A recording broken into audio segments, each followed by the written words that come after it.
stream quality is good. Thank the Lord Jesus. All right. Woohoo! We are going to play some music now and have a good time in the opening, and it's going to be great.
All right, guys, we're going to kill the music while everything seems to be working because I have no guarantee how much longer that's going to last.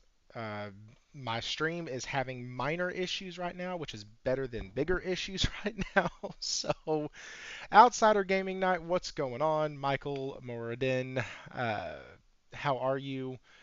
Not your mother, third attempt. Yeah, dude, it's having a I'm having a day. My computer's having a day. Outsider, I already said that. Zero still, what's up, man? Um, so I am actually on Streamlabs, and my bitrate is the exact same it's been since I started. I have not changed it since Jez helped me set it up, or was it an 8? One of those two guys helped me set it up. I can't remember which one now. It was one of them. Both of them had a hand in it at different times. But it's been the exact same. I haven't screwed with anything. Nothing. Nothing. I have literally messed with absolutely nothing. If y'all could, please hit that like button again. So many of y'all did before. Let me go ahead and get this thing shared out over to the rotting cesspool that is known as X, because sometimes it works. Hang on. Come on back for round 3. I hate PCs. There we go. And yes, I did just tweet that because PCs suck. Uh, yeah, and y'all even shared everything and did all that, and my gosh. Uh, Sorry, I just read something that somebody posted back to me about my thoughts on MLB The Show 2024. You're embarrassing yourself in front of a guest. Yeah, I mean, I don't know. This is the third time that Falky's been on. I don't know if he's really necessarily a guest, more as like extended family now. That's kind of what it is. Yeah, man. So how is RPG 88? Yes, we are just starting. I didn't even do an intro. My PC fucked up. Like, it's having issues again. I don't really know what's going on. I am going to try to turn off. So I normally have the stream running also while I'm like I have YouTube running while I'm streaming, so I can like interact with the chat and everything.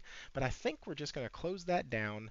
I'm gonna make sure I'm off my Wi-Fi here at the house. I guess my Wi-Fi is having some major issues today, uh, and I don't know what's going on. pay your bills and everything still fucks up. It's great. So let me get back over here. Let me turn this down. Okay. So if y'all could share this out, that'd be great. Thank you so much. Uh, I do have some thank yous and some shout outs and some stuff to get to, some housekeeping. As you notice, though, we do have Falky here. Will777JP is also here. He just did a review video today. I think it was today. And y'all should go check that out. Witch Knight, I believe, is the name of the game. Actually looked pretty interesting, looked pretty fun for a little indie title. So go check that out. And then earlier tonight, he had actually played some of Sun and Bone. And so, yeah, he does a lot of stuff over there. Dude is always gaming. Go check that out. And speaking of reviews, I put out a review today as well. It would have been done a lot sooner, but YouTube takes 1,000 years to actually upload a video sometimes for me. And so, yeah, it got out today, and it's Final Fantasy VII Rebirth. I cover zero of the story uh, because I don't want to give a single thing away from that game. Uh, and yeah, so go check those things out. Also, if you want to know more about the story of the Final Fantasy game and you're never going to play it, or you've already played it and just want to geek out with some people who have beaten the game and done most of the side quests, I think maybe a couple of them might have platinumed it.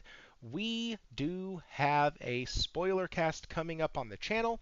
It will be September 19th at 8:30 p.m.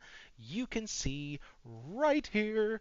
It's September 19th at 8:30 p.m. Central Standard Time. I have Falky, I have Cosmic Hero, and Creative Kofi.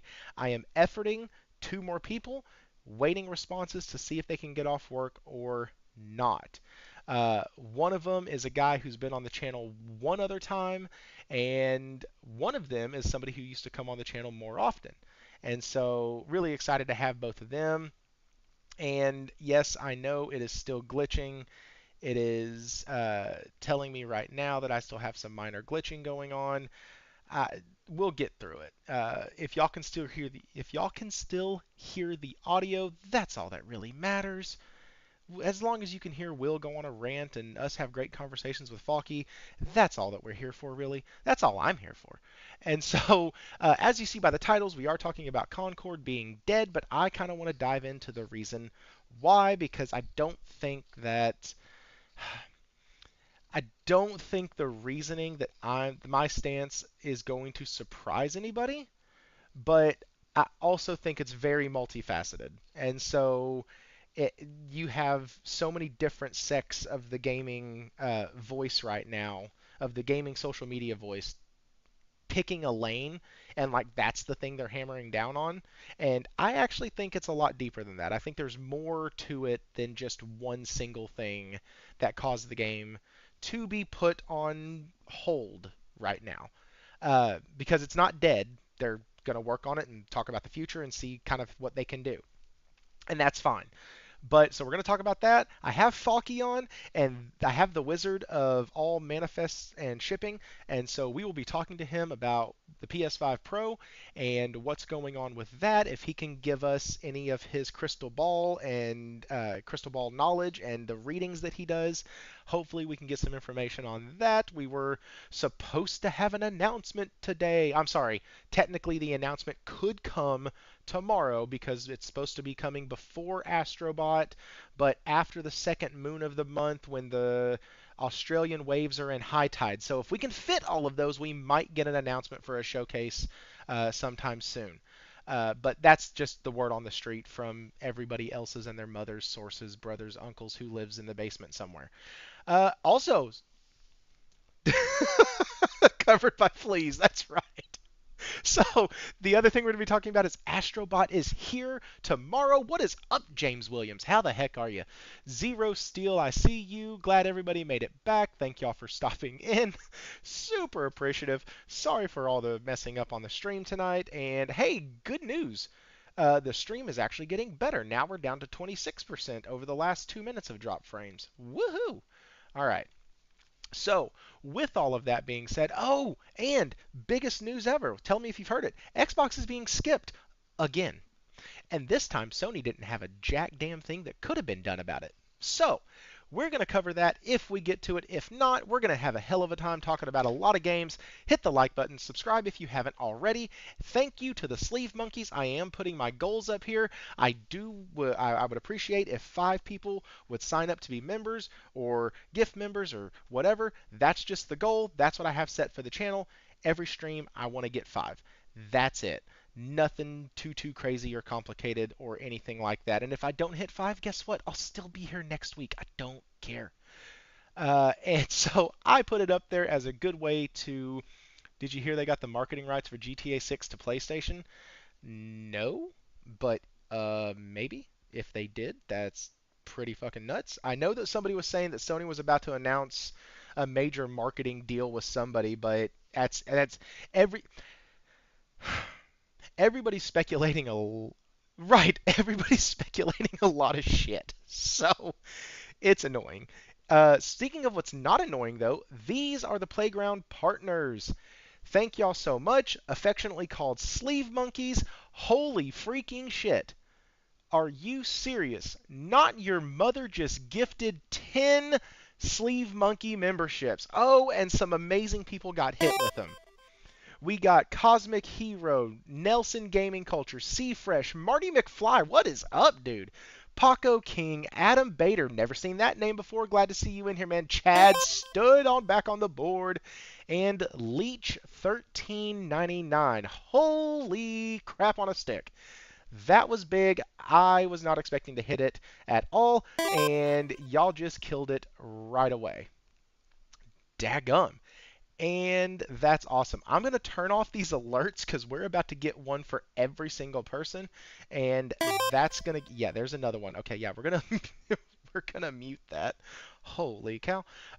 Okay, wow. With all of that, welcome to the playground. Holy crap. Guys, how are you? Falky, how you doing, brother?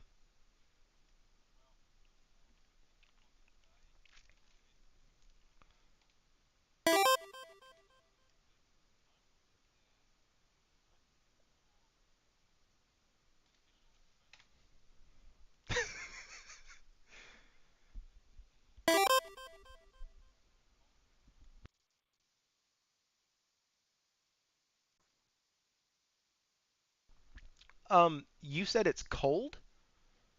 Oh my God, I want to come down there. Maybe I'll fly south for the winter and just keep going until I hit Australia. Maybe that'll work. I'll fly south, east, west.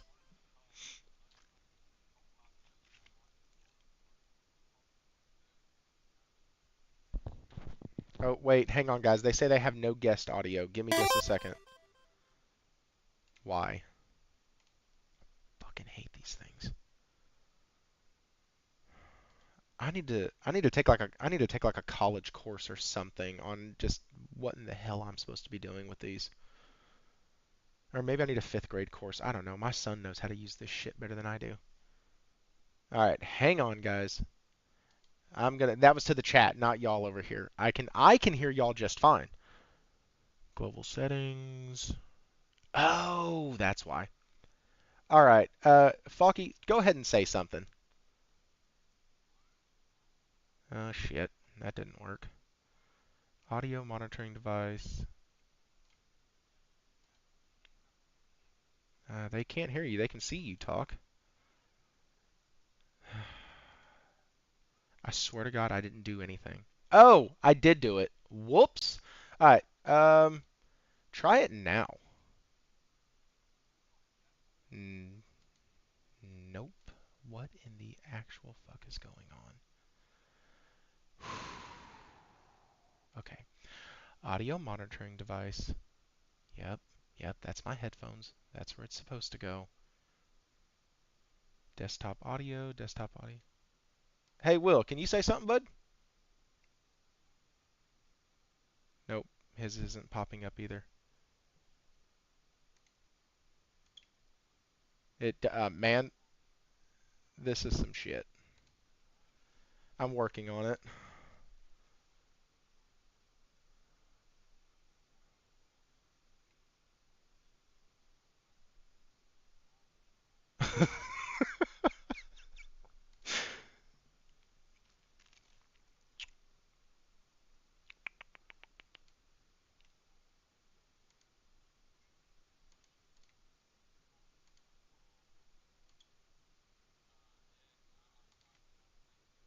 Guys, I'm so sorry. I'm really trying to figure this out. I'm talking to the chat right now. Y'all can keep going.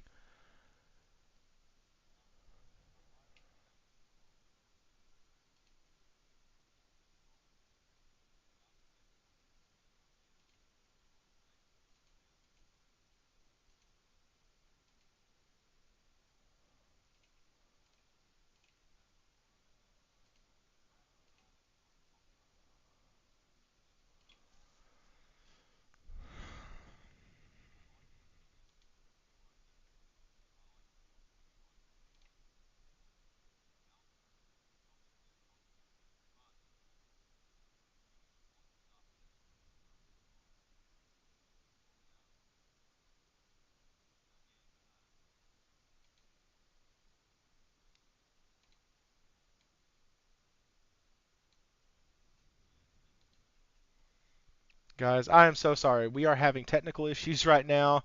I am trying to get this fixed. I see everybody still in the chat. Y'all can see me. Did you mute them? No, I didn't. They are not muted.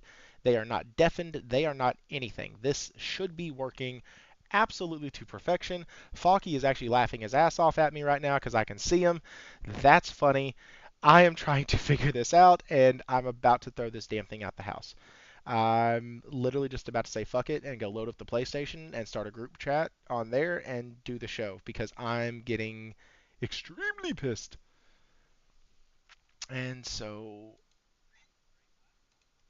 I'm using Streamlabs and I'm in there right now. My audio monitoring device is set to default like it always is. My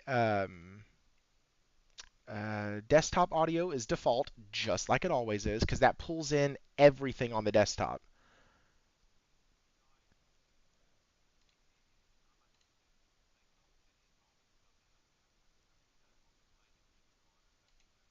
I did that. Yep. I had swapped it over to my headphones and then I had swapped it back over to default, which is desktop audio. No, I'm running it directly off of the program. Um, Discord voice, that didn't seem to help last time. I wonder, can I get Discord voice to come in instead? Because if I can do that, then that might get that to do what I need it to. Global settings, Discord voice, audio desktop audio disabled. Nope, that's not. That needs to be disabled because that's number 2. Holy crap! Where's Warawana? Yeah, I know. Where? Let me see if he's messaging me. Actually, that might. Nope. Okay. Well, he is probably busy handling real life issues. What's up, man?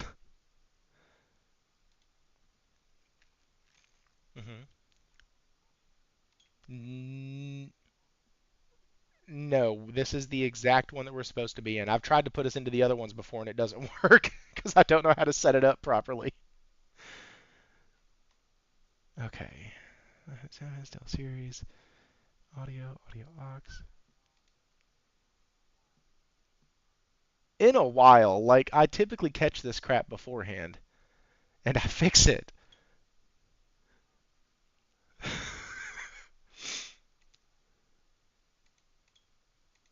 I am literally okay. Hang on. Properties, projector, performance, disable perform. Okay, wow, thanks. That didn't help. Okay. Use time set, sync offset. Oh wait, here we go. All right. Try to say something now. Anybody? Nope. Fuck. All right. We are going to. Uh, Oh wait, we're wait, listening. wait. Say something. Hello. Something. Holy shit, we're back. I see you. Yay! I see you. Guys, holy crap. Can y'all please hear them now? Can please somebody tell me? Hey. Thrifty, did you authorize War One's lunch break? Because He just where is showed he back at? up. He just showed back up after I fixed it. Ain't that some shit? He said it's not your audio. We need to get him like screen share or some shit so he can just do his thing. It he's asking what it was. So basically, it's wanting me to make my desktop audio device my headphones, and it's never made me make that distinction before. It always just has been. And so I don't know. It just always has worked. So Will, how are you, dude? I am doing great, man. Happy night before Space Marine 2 releases. I have the day off tomorrow, so Thrifty, we can go all night. I know that David over there, he's during the day, so I don't know how long I can go for, but we're ready, man. That's going to be a blast. That's going to be so fun. I just ordered, not ordered, but I just finished paying for Astrobot, and the guy there knows I love Final Fantasy. He was like, "Hey, man, have you heard about the Pixel remasters getting a physical release?" I said, "Absolutely, it's coming out soon." He goes, "I can get you one." He goes, "Our store was allocated only four though, because it's like a limited release." And Hmm. so he was like, we were allocated four and six, four for the PS4, six for the Switch. And he said they had two for the Switch left and one for the PS4. So I put a quick $5 on it and just said, and Yeah, just that's a got that game you thing. definitely want to get physical, for sure. And also, I mean, this week has kicked my ass with my entertainment budget. I mean, PlayStation just took out their money for Astrobot. They also took out their money, well, for the game, they took out their money for the Astrobot controller, then Space Marine 2 Gold Edition. And I have another game coming, which I'll release on my YouTube channel. So surprise, it'll be a mail call video, but that one also should be in tomorrow. It's a little bit late release, but man, it's just been a crazy week for video games, at least for me and for a lot of us out there. And Sun and Bone today, which I thankfully I have some PlayStation points left. Thank you, PlayStation, for having this program because I'm like, oh crap, thank God I'm not married. Otherwise, my wife would have been like, what's happening here? Listen, I am married, and my wife does sometimes ask me, "What the hell did you do?" Well, it's Yeah. so, because I told her, I said, "Hey, I need like $20 or whatever it was today. I think it was like 27 after I left." But I was like, "Hey, I need like $25 today." And I go up there and I pay off the game and I grab myself a drink like I always do. And then that's when he told me that. So she called me. She was like, "You said you needed like 20 bucks. What happened?" I said, "Well, like I was thirsty while I was there, and then also I put more money on it." She was like, "But that's not what you told me." So, Hey, yeah, shit happens. it Not does. every Totally. day you No, get to pre-order Final Fantasy, physical edition. Yeah, you need to and give yourself an allowance and go with the don't ask, don't tell policy. That too, sure. yeah. Yeah, that works. No, listen, I would much rather her control the money and I just make the money. I don't, we talk if she needs me. Outside of that, she handles that. I don't. There's actually been times where I was like, wait, do we have the mortgage? Is it there? We've spent a lot of money this month. Like a lot. Like last month we got a vehicle for for us and I was like, wait, we're gonna do insurance, we gotta do licensing, registration, all that stuff. Do we have? Are we okay? So I quickly like called her. I was just driving for work, and like that's when all the thoughts come to me. And I was just driving, and I was like, hey, do we have like our money for our house? Are we okay? And she's like, yeah, we got it. I said, oh, okay, because I know nothing, and I like it that way. I get to go to work, make the money, she takes the money, and I ain't got to worry about it. It's actually kind of a stress relief, man. Just because I deal with money all day at work and then having to deal with my own money outside of work.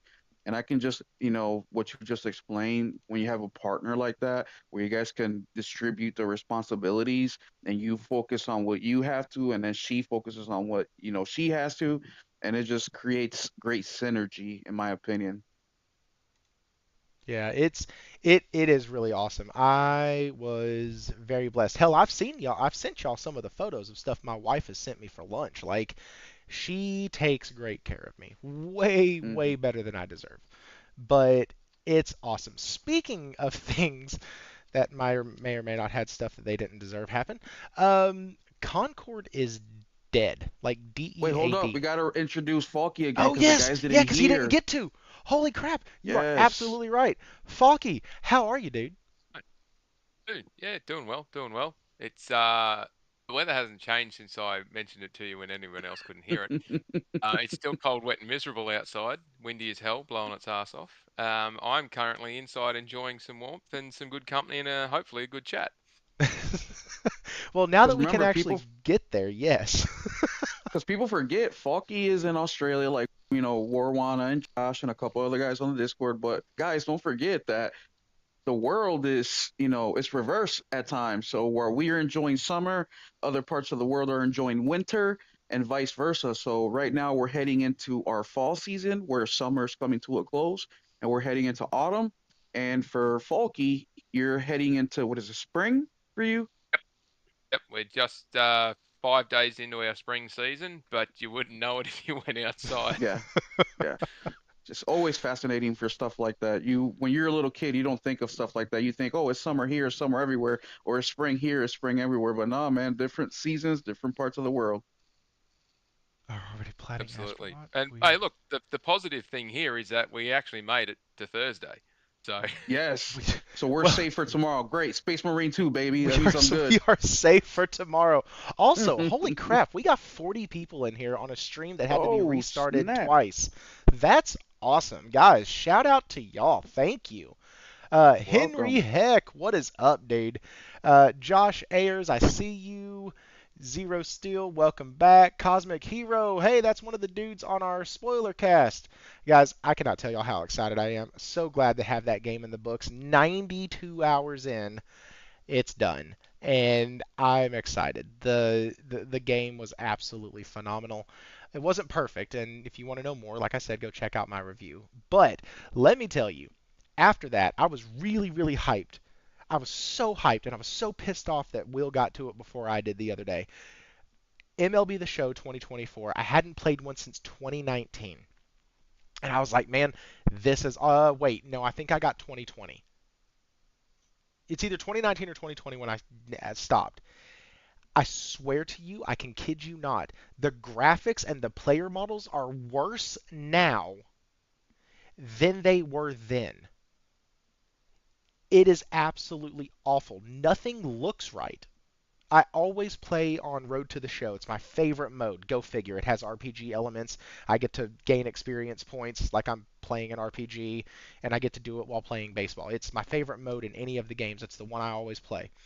And literally, it was awful. Like, they had a picture of a dude who was supposed to be talking to you, like up in the right hand corner, like a bubble, and his face looked like the old faces from Madden 2008, like create a character mode. It was bad. Then I start playing it, and I can't see anything behind home plate because I always play a pitcher. I love playing a pitcher. Randy Johnson is one of my favorite players in Major League Baseball. And so I always play a velocity pitcher with a slider that can start at one end of the plate and go directly over to the other. It's my favorite thing to do. And I did that, and I couldn't see where the hell the glove was because it's not distinct enough from the batters the batting zones where they show like if you pitch here, this is where the guy can knock it out of the park. You can't see shit. And so I have no idea where my catcher is wanting me to put that ball. I played all of about 15 total innings and I uninstalled the bastard from my PlayStation. I do not know how that game makes Sony money looking like ass. It looks terrible. And so that's what I was playing. And then I started playing a Kimbot. And because shout out to Nelson, I am going to do a review on that game. I started playing that. He bought it for me. It will be sponsored by Nelson. I will put a little sponsored tag on there. Did not ask for it. He sent me the stuff to get it the other day and said, hey, this is solely for Kimbot, and so I'm going to play it. There are some things that I've noticed in the game. It seems really fun. There's two big gripes I have, but I'm going to save that for the review. Now, let's Let's do this. It's because it took so long to get everything started, and we started at 9:10. Let's go ahead and stop for now and go over into Concord because I really want to dive into this. We got people in the chat I know who played it. I know for a fact we have one that actually was enjoying it. And so I want to talk about Concord. I just got the stream to start acting at least halfway decent on my end. And so I'm not going to pull up a website like I normally do. Uh, but if you go into the Discord, I will have the article linked. Uh, it's a really good one. I really like it. Also, I reached out to my favorite columnist over there at PlayStation Lifestyle, and I have shot the moon to try to get an actual person from one of those like outlets on the show. Just awaiting a response. Probably won't get one. Totally cool if I don't. But you never know until you try. So I hope we can get her on. I really have enjoyed her articles as of recently. And anyways, her name's Zarmina Khan. A lot of the articles, and recently she had put out a post or something that people have been stealing her articles and using them for their own content and never crediting her. And so just want to point that out. Uh, we have used her articles in the past, and generally speaking, when I use an article, I mention who the article was written by. And even last week, I was using a site that was quoting her, so I just shut down out of that one and went over to PlayStation Lifestyle as to give her or give them, I guess, the clicks and the pass through on that and everything. So, anyways, always credit people when you're using their shit. Like, just do it. It doesn't take anything. It doesn't take but 2 seconds. Credit folks when using their stuff. I do it all the time. Zuby posted something the other day that he was having people steal all his shit and put it out as their own when he has like timestamp proof that he was the first one to put it out. Like it's crazy. Just credit people. Like their comment or like their post, leave a comment and then repost it. Don't like snapshot it and clip it for your shit that's anyways, whatever. Back to Concord. Concord is dead. PlayStation has said that they are shutting it down, offering full refunds, and they are going to be looking at the future and how to better bring it to the players, essentially. And so, in one hand, holy crap, they shut a game down, right? Like it's been out for 2 weeks. Like Babylon Fall made it longer than 2 weeks. It literally lasted less. I Jez did a post the other day that said Concord will be this generation's ET. And if you don't understand that reference, there were a massive shit ton of ET video games found in a landfill because none of them sold. And that is a true story. You can look it up. They found boxes upon boxes upon boxes of ET extraterrestrial because the game did not move at all.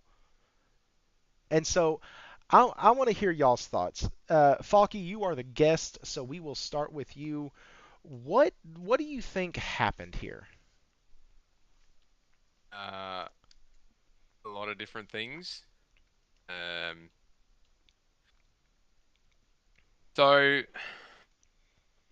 step through the timeline so we can get a bit of an understanding of how we landed here, right? So Firewalk, a team of developers concepted this thing 7-8 years ago, right? Yes. They were working in the other areas, and then so they've left their jobs, got together, started Firewalk Studios, got some seed funding, and started developing this game. PlayStation's it's come across their radar through their partner engagement with Sony, PlayStation. Then talks progressed from there. PlayStation's then acquired the studio and the IP 2 years ago, roughly 2 years ago, 18 months, 2 years ago. And then PlayStation's come in and put their hands over it, so to speak, and guided, but they didn't take it over completely. And as part of the push at the time to secure IP and move into live service games and whatnot, part of that strategy, it fitted the brief. It was something new. It was something different. Now, what ended up coming out when over the last 6 months before release, before they started showing it to us, was there wasn't any major marketing campaign. It was all YouTube videos and social media posts.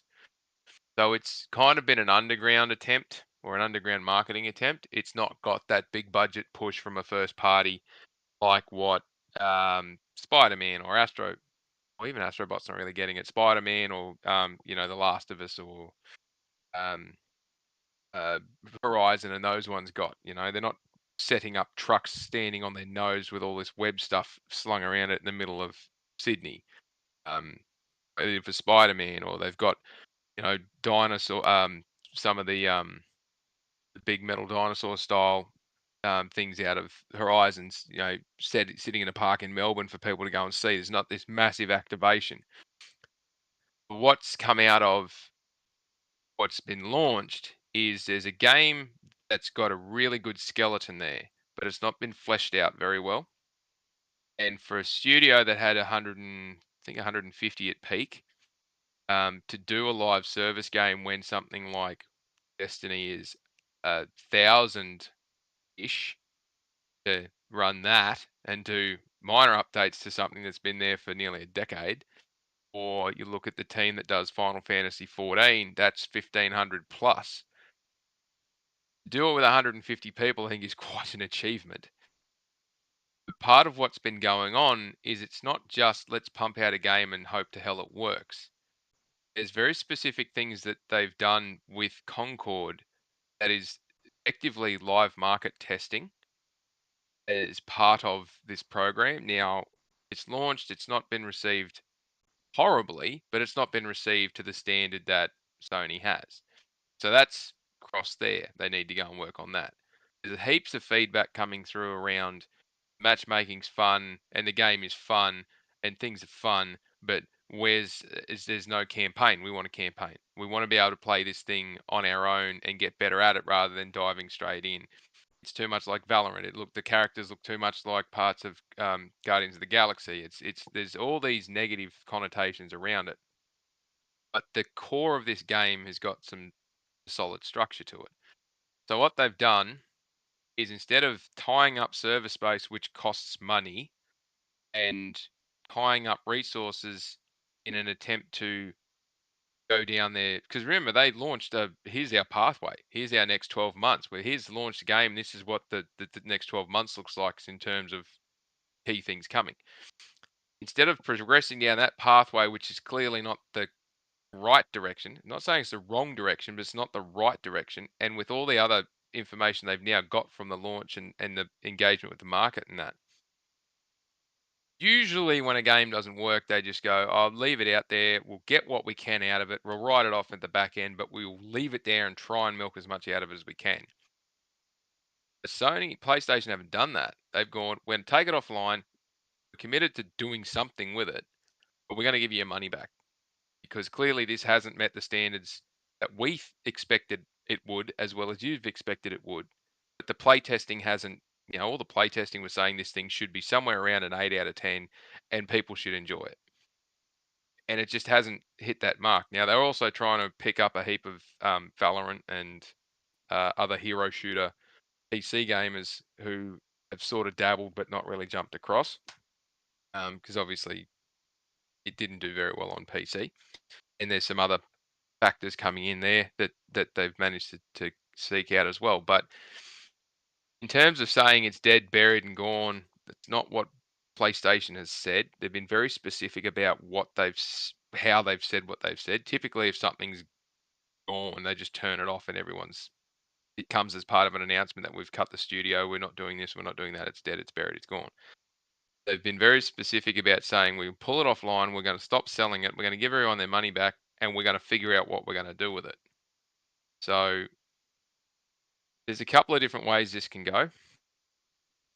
But keeping in mind that this isn't exactly like a couple of $100 million investment into a game that's gone wrong for PlayStation.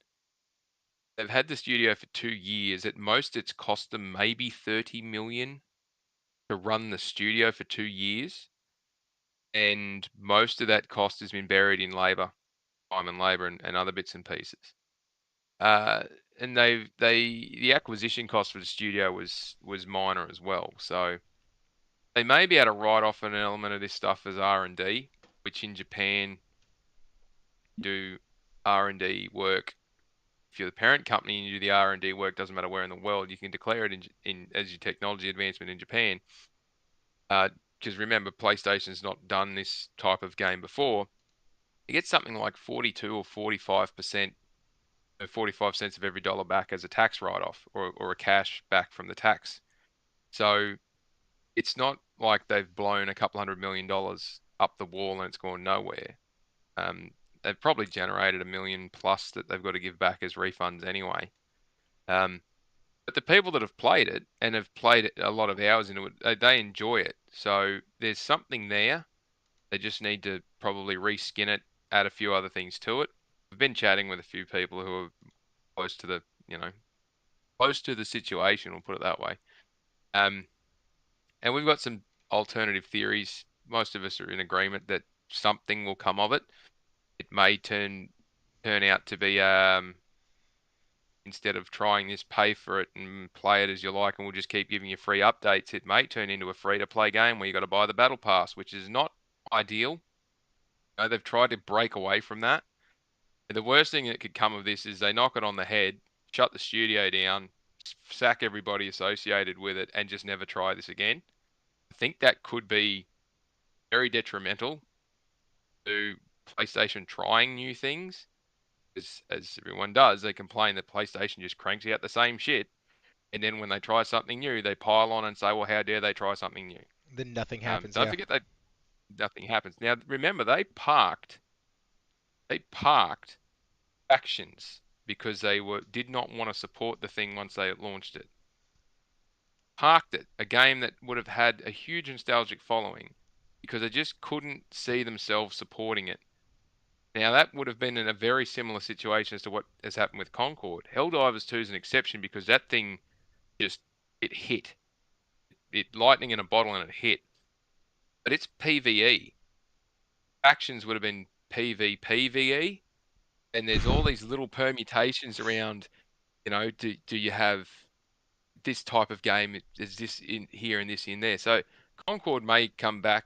Parts of Concord may come back in something else. They might use the mechanics of it, reskin it, and have a campaign and not be a hero shooter 5v5.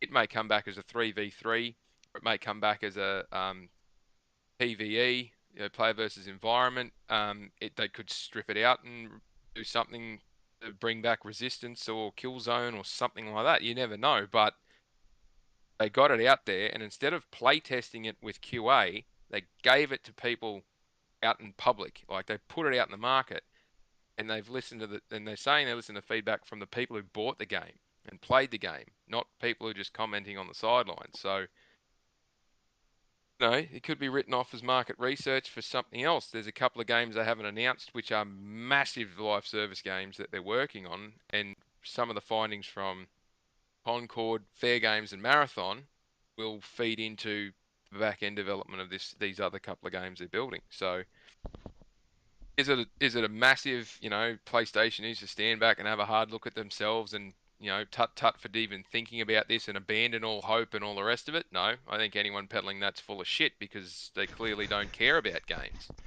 There's been plenty of games that have come out that have just failed. They don't, not just in live service. Look how many JRPGs come out and barely sell 100,000 copies. How many action games come out and barely sell 100,000 copies. Some of the, there's been some monumental failures because they've overcommitted money into producing them. Well, But and when you've got a game that's got a really small payback requirement and could turn into something really fun, it just needs to not try and morph itself in the market, because it's very difficult to turn it, and it needs a different, so it's not a soft relaunch but a hard relaunch in a different manner. This makes sense to not be tying up so much server space when you're about to launch another game that you could use that server space for. So as I said this to one of Hamp's tweets, chalk one up for the bean counters. The bloody accountants have actually managed to convince operations that it's not sensible to keep pouring money into something that's going nowhere. So one of the things you had just said, I kind of wanted to talk about the flip side of it a little bit because we see it a lot. As a matter of fact, shout out to Mooch. I am actually working on trying to find a Thursday that I can get onto his show. Him and I talked a little bit last week, but I was watching his show, and this one dude was on there, and I can't remember his name for the life of me. But he's always the one making really poor takes. And he was talking to Wooly, and he was saying that Death Stranding PC selling guy, 16. Do what? the PC guy. Yeah. He was saying that Death Stranding selling 16 million copies wasn't good, and it wasn't where it should have been. Now, mind you, his Been stance. saying that to Wooly. Right. Yeah. But his stance was because of how well known, uh, oh shit, Kojima is. Kojima is, and all this other stuff. It should have done better, and it should have done this. Mind you, a game like Yakuza, and I go back to them because I find it hilarious that a franchise like Yakuza that has multiple games in the franchise touts every single time their games hit 1 million sales. They are over the moon, happy, great for the success. We're working on 5 more Yakuza titles right now. And like that's good for them. And so I understand, yes, Concord was a disaster. I get that. It did not do commercially well in any light or metric. But there is also another side of this where I think some gamers, not just because of what that dude said, but I think some gamers really overestimate how much a game needs to sell to be good. Stellar Blade is a great example. Sold about 1.5 million from the last numbers that I saw. And the developers came out, they were super excited. They posted their financials. This is how much freaking money we've made. Sony was tickled to death about it. Great. Oh, dude, they're over that. I think they're closer to 5 million now. Are they closer to 5 mil now? But I think I so. remember when they hit 1.2 and everyone was like, the developer said it sold good. Sony's happy with it. PlayStation's happy with it. So that means the game sold well, right? Like, just because it didn't set the world on fire doesn't mean it didn't meet and or exceed expectations. And so Imagine that. it's holy crud. What is up? Cosmic Hero with the 5. And see, it's this discussion that gets ignored completely by the cesspool of ignorance of Twitter gamers. Dude, that's so Will kind of did a kind of a live breakdown of this as it like the day that it happened. And that was the only pushback I had for the entire thing was that Sony hasn't owned them for 8 years. Sony didn't put all that $200 million into it. And Sony has a studio that delivered a game that doesn't have frame pacing issues, that doesn't have terrible pop in, that doesn't have graphic problems, that doesn't have performance problems. It was a feature complete game for what they actually intended to deliver it as. And it, like, that all sounds great. And the fact The that pro- Sony didn't put all that money in. But go ahead. Look at what they got for $30 million direct investment. Like total cost of running that studio for 2 years, 30 million. So direct investment into the game's probably 15 to 20 million. Look at what came out of it. The issue is clearly not the tech that's in there. The Mm-mm. issue is something else. And the only way you find that out is to chuck it out there in the market. So you really, Will, I want you to riff off of this after I ask him to clarify. So you think that this was literally a market research, or it will be used as a market research just kind of test? Could be. Could quite easily be. Some of the conversations I've heard from my contacts at PlayStation are effectively suggesting that this is one of the two options, one of the two possibilities that came out of it.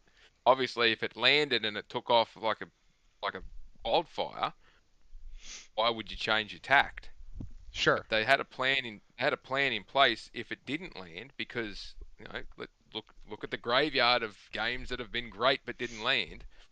They ticked off all the technical things they needed. Like you said, no issues with frame pacing, no issues with the fidelity, no issues with X bang bang bang bang bang.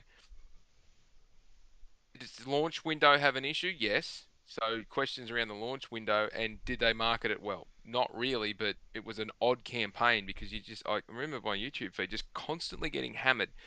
Backstory of this character, backstory of this character, this planet, this is what we're doing. Here's how the developers did it. Bang, bang, bang, bang, bang. An entire grassroots marketing campaign for something that was always going to be up against it with the big giants that were in the hero shooter realm. But we don't really have too many hero shooters on the console. We've got plenty of FPS games, but then it's okay. So how will this work? Will this not work? It's very different to everything else that they've wheeled out in recent history, and third party included. And let's not forget that I think is it Valorant that's the main hero shooter on PC that's just come to PlayStation. That Yeah. thing's only available in North America and Europe, not available worldwide. Concord's was available worldwide until tomorrow. So yeah, the fact that they had they just went, it's not met the target. Yoink, pull the plug and we'll go back and try again. Yeah, it's curious, but there's no reason why they couldn't turn a bad circumstance into an opportunity to do something better. And if this was a single player for a third person and it's just gone, we finished the game, bang, there it goes. Uh, you know, they the experience with a couple of other games with small teams, and they've just let them out there in the wild, and they've done their quirky little game, and it's just commercially not viable. They've got you wouldn't pull it off the market if you pull it off the market because you want to save money and invest it in something else, but you don't talk about we'll go back, reassess, and let you know. You just pull it off the market and go, yeah, it's dead, guys. Sorry. So yeah. Hmm. So what do you think, Will? Like, yeah, he made some compelling arguments there. So like, Mm-hmm. what do you think? Well, what Falky said is very interesting to me because he talked about it in. I recommend you guys check out my YouTube video, which Thrifty, he's right. I made it like a couple hours after the announcement came out, and the title of the video, which is the ending of the video, is something like Concord did something that AAA games are struggling with, or did something AAA games are having a hard time with. And that video was basically all emotional ranting. And I think Falky put it in a way that explains the emotional ranting into logic and the financials and how it can look and how it can be. And a couple of the main points I made in the video, which I also said on the Discord, which please join the Discord if you guys haven't over at Thrifty. We have great gaming conversations. Was that something that Concord did that the AAA industry is struggling with is the game was basically polished. I mean, the game was a well-running game. Like you didn't have any technical problems per se. You didn't have, bugs in it. The game ran well, which is something the AAA industry is really having a hard time. Is specifically this generation, it seems like. Like I don't recollect any previous generation us talking about performance issues as much as we have this generation. Do you feel that same way, Thrifty, or am I off base with that? Repeat that again. You think we are not having as many, or we're having more discussions about performance issues this generation than last generation? Yes. Okay, and I've said it before. Yes, but only from studios that are not owned and or partnered with PlayStation. Well, that's what I mean. So, I mean, facts are facts, guys. Look, it is what it is. I Look have at to the numbers. I mean, I fuck, have to we can't, answer it that way. Like, But it is Thrifty's right. He's correct. But the reason I say that is because this generation, with Concord coming out, and the second part of that is the thing that I said on Discord first. I think it was response to you, Thrifty, is I said something like PlayStation can take this game, reskin it, remarket it, rename it.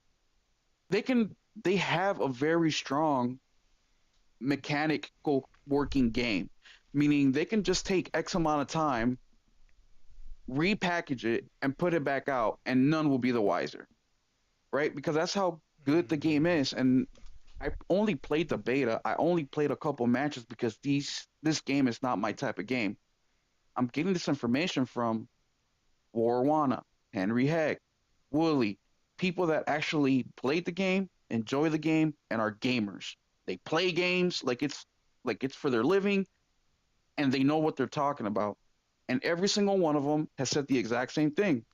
Now, of course, everybody has their own little nitpick here and there of the game, and I think another issue that we as customers and gamers are having a hard time explaining why the game failed. I think everybody is saying not superficial things, but what feels like superficial things. Like for example, the art style. Okay, boohoo. There's a million games that have shitty art style and they're extremely good, right? But Fortnite. they pick yeah, exactly.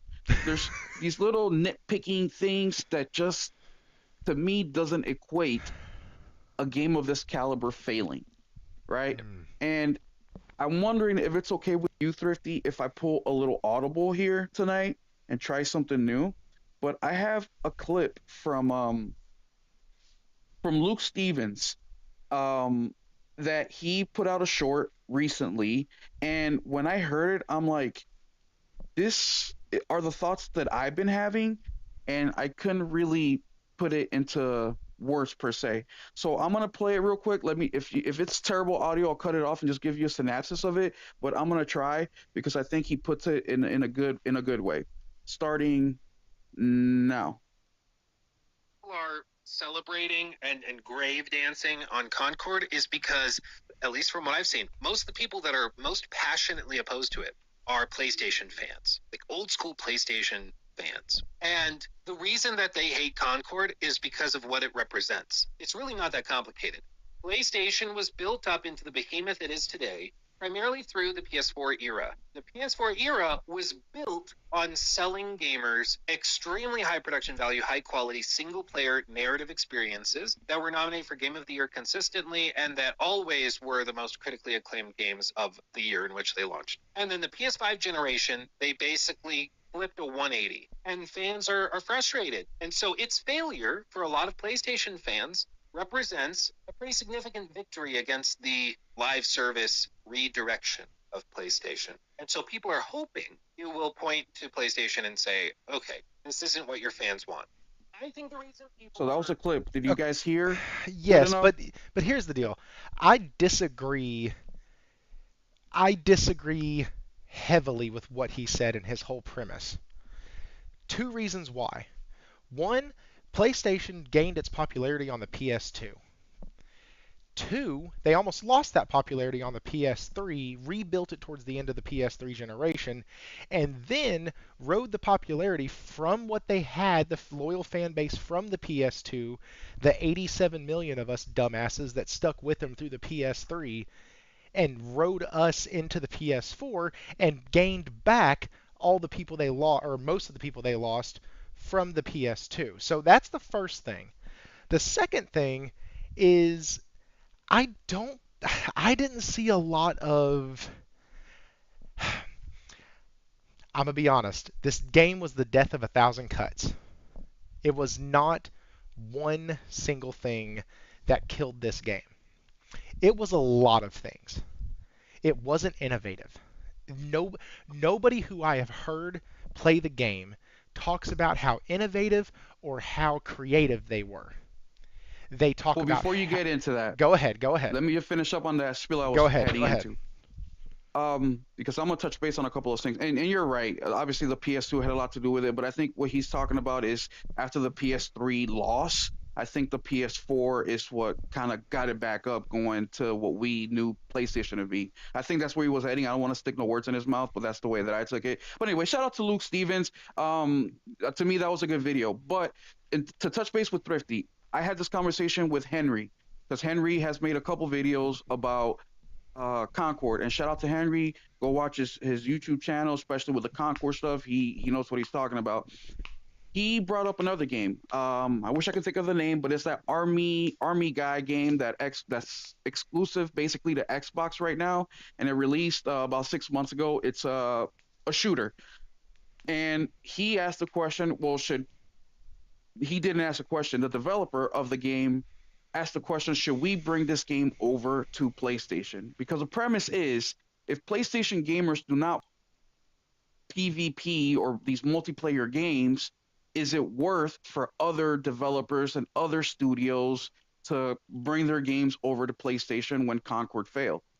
And I was playing devil's advocate because honestly, I don't give a shit about multiplayer, right? But my friends do. I have friends that love multiplayer. But I played that devil's advocate and I said, well, the reason why this little army toy game would actually be more successful on PlayStation than Concord is because it brings something unique to the table, where Concord didn't feel like it was unique enough, especially in a PvP hero shooter genre that we're heavy in, right? There's a lot of that stuff in it. Now, super specifics, like how Concord is, maybe Valorant or something like that, but most people aren't the hardcore gamer like us, where we know the niche and all the little things that separate games. Most people consider a difficult game to be Souls-like. I know Warren cringes every time he hears that because that's not what makes a Souls-like, but just difficulty alone for most people is, oh, that's automatically a Souls-like game. So even though Concord, it's really in a lane of its own in comparison to what's in the PlayStation console market as far as similar games goes, the army game has something unique, or the army toy soldiers has something unique. You're playing as little army toys. And then Henry said, well, we had it in N64. We did, but that was 30 years ago. So going back to what Fritzy said, it is a death of a thousand cuts. It's more than just one thing. The PlayStation fan base, and if you guys remember at the State of Play, I was a big hater on Concord. Big hater. I even said dumb shit like, I hope they fucking fail so PlayStation learns their damn lesson that single player game is where we're at. Concord, you in the wrong side of town, boy. Like, that's how I felt. Got your right? wish. And, well, I changed my mind over time, of course. I don't want, and if you watch the video, I say this even about Babylon Fall. I said, even with Babylon Fall, I had no attachment to it. I had no interest, no nothing. But when that studio shut down, or when the game got pulled, I felt empathy and I felt bad because art is art no matter what. And yeah, Babylon's Fall may have had 3 freaking, peak players. That's 3 players that liked the game or liked it enough to buy it and keep playing it. So I just think it's very unfortunate overall. I've never really seen anything like this happen before, where a big AAA game gets cut a couple weeks after release and they refund the money. I mean, we all saw Cyberpunk, but we knew that we're going to continue to work on Cyberpunk. This, we're not quite sure what they're going to do. I'm hoping they keep working on it because, like I said, the foundation of the game is there, but it's a lot of things. Falky said the marketing as well. It felt very odd. And the one thing I've been on my complaint for the game is the anime portion of it / campaign portion of it. If they would have invested that time and money into that little anime, into like a 4 or 5 hour campaign to build the lore, introduce the characters, I think the reception would have been way better, which leads me to the Space Marine that comes out tomorrow. That game reminds me a lot of the PS3 era. I said this on the podcast before. And I think on the PlayStation side of things, not Xbox, not Nintendo, not PC, but on the PlayStation side of things, I think multiplayer or live service games will have way more success if the games came out like they did in the PS3 era, where you had a campaign. A lot of those campaigns were super short, man. I mean, look at the Gears and the Halos. Those campaigns were 6-7 hours long, right? But look at the impact that they had. And we fall in love with the IP so much that we want more. And then you start making TV shows. Then you start making movies. Then you start to do all the additional shit. You cannot start with the additional shit and expect the game to take off after that. I mean, look how many movies they make into games. We call those the bullshit fluff, half-ass money hungry games, right? Oh, Spider-Man is a big hit, so let's make a Spider-Man game. Now Sony, of course, dug its fingers into that and made it what it is today. But we saw it all in the 90s with The Lion King and all these games that they just made because the movies were successful. A lot of those games never amounted to anything. Gargoyles, a lot of games. You have to start with the IP first, grow it, have people fall in love with it, and then you'll have gamers begging you to spend their money because they want more of it. And the last thing I'll say is in the PS3 era, Xbox 360 era, they did just that. Where I just beat Resistance, and Resistance has a campaign, has the multiplayer, has like a swarm kind of portion to the multiplayer, and it's a complete game. That's why I'm so excited about Space Marine 2 because it takes me back to that time where I don't have to do the multiplayer stuff if I don't want to. I don't have to do the campaign stuff if I don't want to. I don't have to do the co-op stuff if I don't want to, but it's all there for me. And if I love the campaign enough, then I can invest time into the multiplayer because I love the IP. Also, I'm sorry for all that talking, Thrifty. I'll pass it back to you. Nah, you're good, man.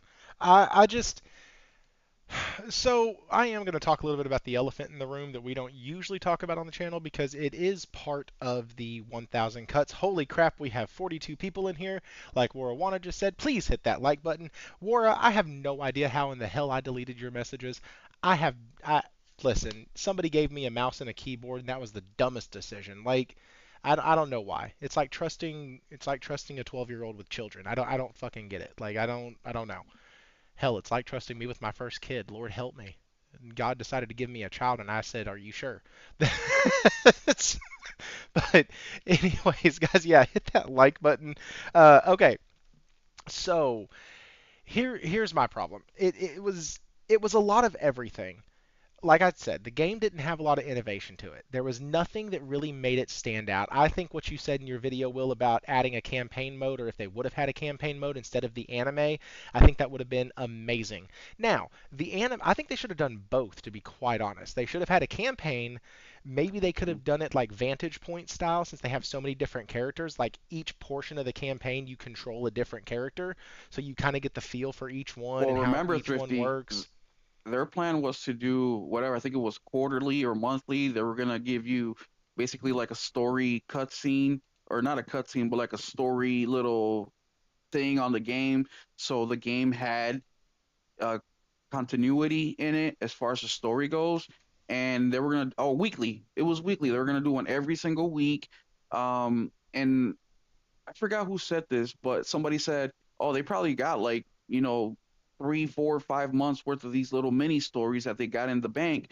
So then they can just release them, and as the game goes on and the success grows, they can just keep making more. So now I'm thinking, how many did they make, and how much money was really involved in this? But if they would have done a campaign. I know Warwana doesn't think that a campaign would have sold more for the game, but I disagree because there's two casual gamers in my life that asked me if the game had a campaign and they would have purchased, maybe not now, maybe later, like Black Friday or something like that. They would have definitely bought it for the campaign. And me myself, I do that with Call of Duty. I don't play Call of Duty for the multiplayer stuff. I play Call of Duty for the campaign. And as soon as last year, when they said the campaign was going to be like 4 hours long, what I do? I didn't buy it. The first Call of Duty I haven't bought in a couple of years because the campaign was going to be shit, and I skipped it completely. And the campaign ended up being 4 hours long. So I know War One doesn't think this. I know a lot of people don't think this, but I really think the opposite because PlayStation gamers are single player gamers for the most part, unless they're Fortnite players or 2K or something like that, which is the majority. And that's probably where like you said earlier, they get really nasty at times about protecting their identity as a PlayStation gamer, where they don't want something new to come in and bring new people on deck. But like I find it extremely hypocritical when those people start talking. I look at some of the most successful IP that PlayStation has. They never cracked the 20 million units sold on console mark, and they got over 100 million users. It's like 1/6 are buying those games. What about the other 5/6 of the users? It's like they completely hyper focus on their little piece, thinking that everything should be just about them because it's such a big part of their identity. And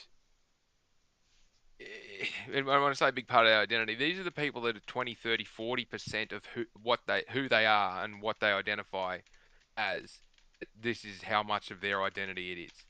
And yet people like myself and a heap of other, and probably the people that are on this panel and a heap of people in the chat, we're gamers, but it makes up maybe 2%, 3% of who we are as an individual and our personalities, personas, and our identities. As long as we get something to play, we're happy. If we don't have something new to play, we'll go back to something we enjoyed playing and play it again. Or we'll find some other form of entertainment to occupy our time. We're not tied up on this, it must be exactly what we want, and we will bitch and moan and complain till the cows come home every time a new game comes out that doesn't give us what we want. So, yeah, I think there's some merits. There's certainly some merits in that comments made, but I can appreciate both, like all points of view on this. It's a shame to see something fail, but the technical, it's not failed from a technical level. It's redeployable, and that's the piece that has sort of raised a few eyebrows of us that are keeping an eye on what the hell is going on. Because, as you say, it could be reskin, reset. You could put a campaign mode into it. Like, you could do an updated. You could just throwing it out there. Not that PlayStation would do this because they don't want to haul old IP back to life, but I've seen people say, "Oh, SOCOM or this or that," or like, no, you could just reskin Resistance over the top of this thing, chuck a campaign mode in on it, and off you go. Right? That's like, It, yes, you know, it looked, everybody and all the gameplay I see looks crisp, it looks great.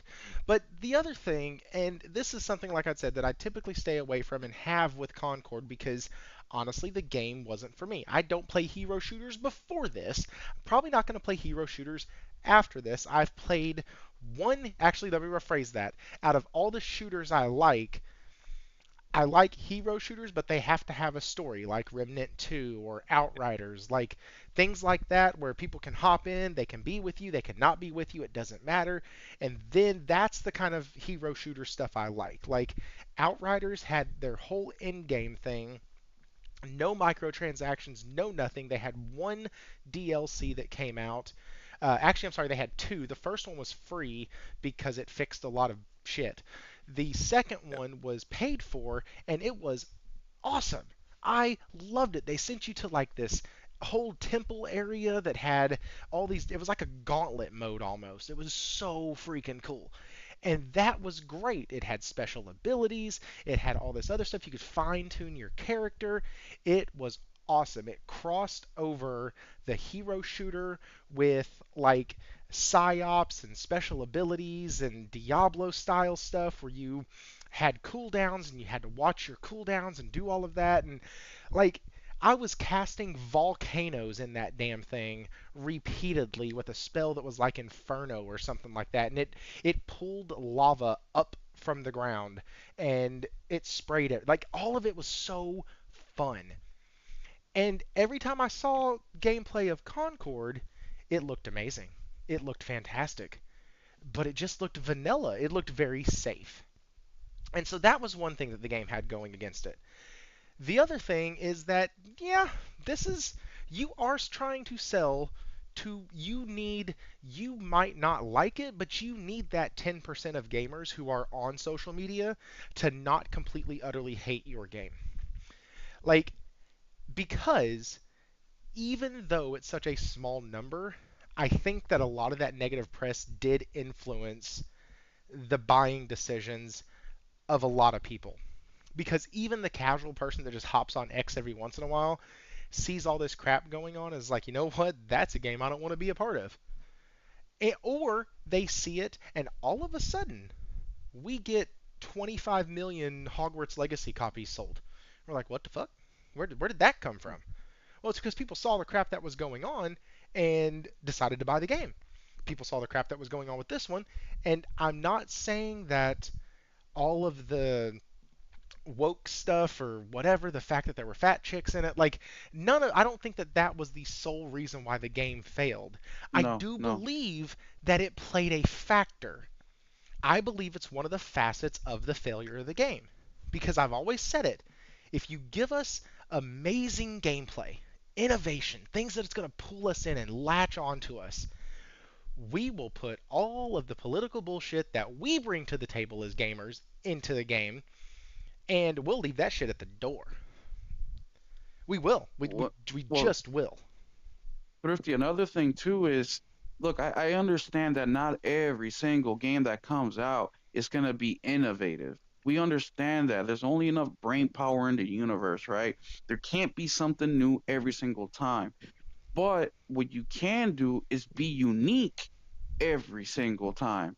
That's You what I know, mean more than anything. yeah. Maybe not innovate and like recreate the wheel, but give me something that's not everywhere else. Mm-hmm. And Oh, and the last thing to be that before you keep going, also, I before I didn't believe this social media shit was kind of important. I thought, oh, social media is really for the hardcore gamers that look into this shit. But as I started to go more on YouTube and be more active on X and stuff, I've also realized that a lot of casual people, when they're looking or games that they're interested in, they will look it up, whether availability or when it's going on sale, whatever. And a Mhm. lot of the times you see these taglines like "Concord sucks ass is the worst game in history." It's a ludicrous statement, right? Because it's to attract eyeballs. But if you see enough of those, just scrolling, even if you don't watch the video, you start to get an idea. Okay, it's not the worst game in the universe, but something's up. Because I've seen 5 out of 7 videos that says something's wrong with the game. Mm. So even though social media people may only affect 10%, of or 10% reach, I think is way more than that, just based off, the little titles that they make and the little clips that go viral, which is a shame. No, and I agree, and and I agree with it because that's what I used to do. During early on in the PS4 era and even at the end of the PS3 era, I would go online and look up these reviews. I would see what certain websites were saying about certain things. I would see what my favorite company at the time, it was Game Informer. I love their reviews, don't judge me.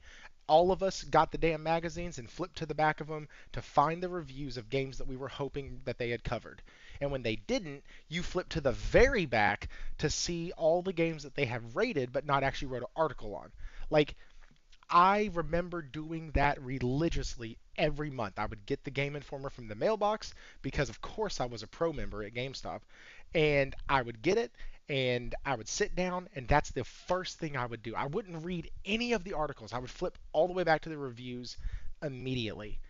And at that point, those reviews would actually influence a lot of my buying. If it didn't have a 7 or higher, I just kept going. Like, I But was. those reviews were by people who played the whole thing and they held it to a benchmark, didn't they? They reviewed against a benchmark. Yep. Bingo. And they had These days specialized they'll play people. the Yep.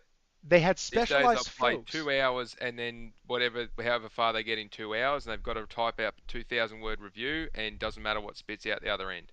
Dude, Folky, we just went through this with Wukong, the whole no women thing. The lady who wrote that obviously didn't get past chapter 2, because as soon as you get past chapter 2, there's like 10, 12 main characters that are women. So You're it being just very shows you. look, now you're being very kind. She didn't make it past the tutorial.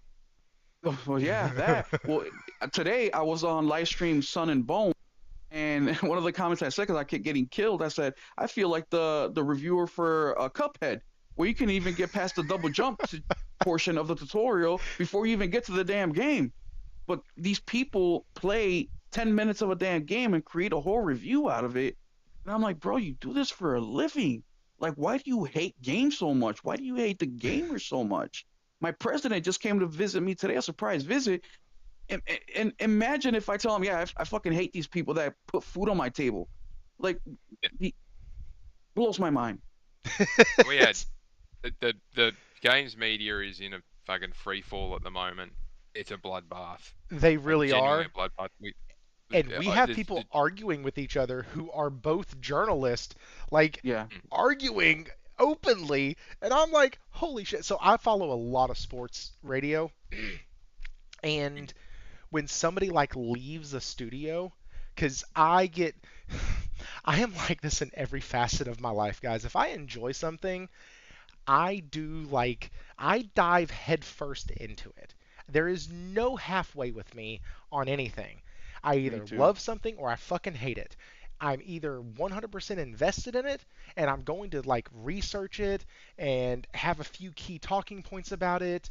Like music, you could ask me trivia almost about Bone Thugs and Harmony. I could probably get close to the answer. I've loved them for years. But with this, you literally have these people who are arguing with one another, talking to one another, and both are like getting pissy at each other on X, not behind closed doors. And when you're in a media platform like the radio shows I listen to, when you leave the show, they normally give you a proper send off. They normally say, hey, this is his last show. Great, thank you for. Even if they hated you. And then you look up online and, oh, dude had a huge problem with one of his producers, but the producer had been with the company for longer, so they shipped him off to this. And, like, you can find out why people leave from the internet. But, like, you don't do that publicly. You don't just start attacking each other. And it is comical as all heck, but it's also very terrifying for us because I hate when real life gets mimicked in art, and a lot of times that happens. But this is one thing, media outlets arguing with each other openly over stupid shit is one thing that I wish would have stayed in real life and not made it into the gaming sector, because I leave the real life to go to the gaming sector to not deal with that shit. Like if I wanted to hear about two journalists arguing, I could watch CNN and Fox. I could see people arguing.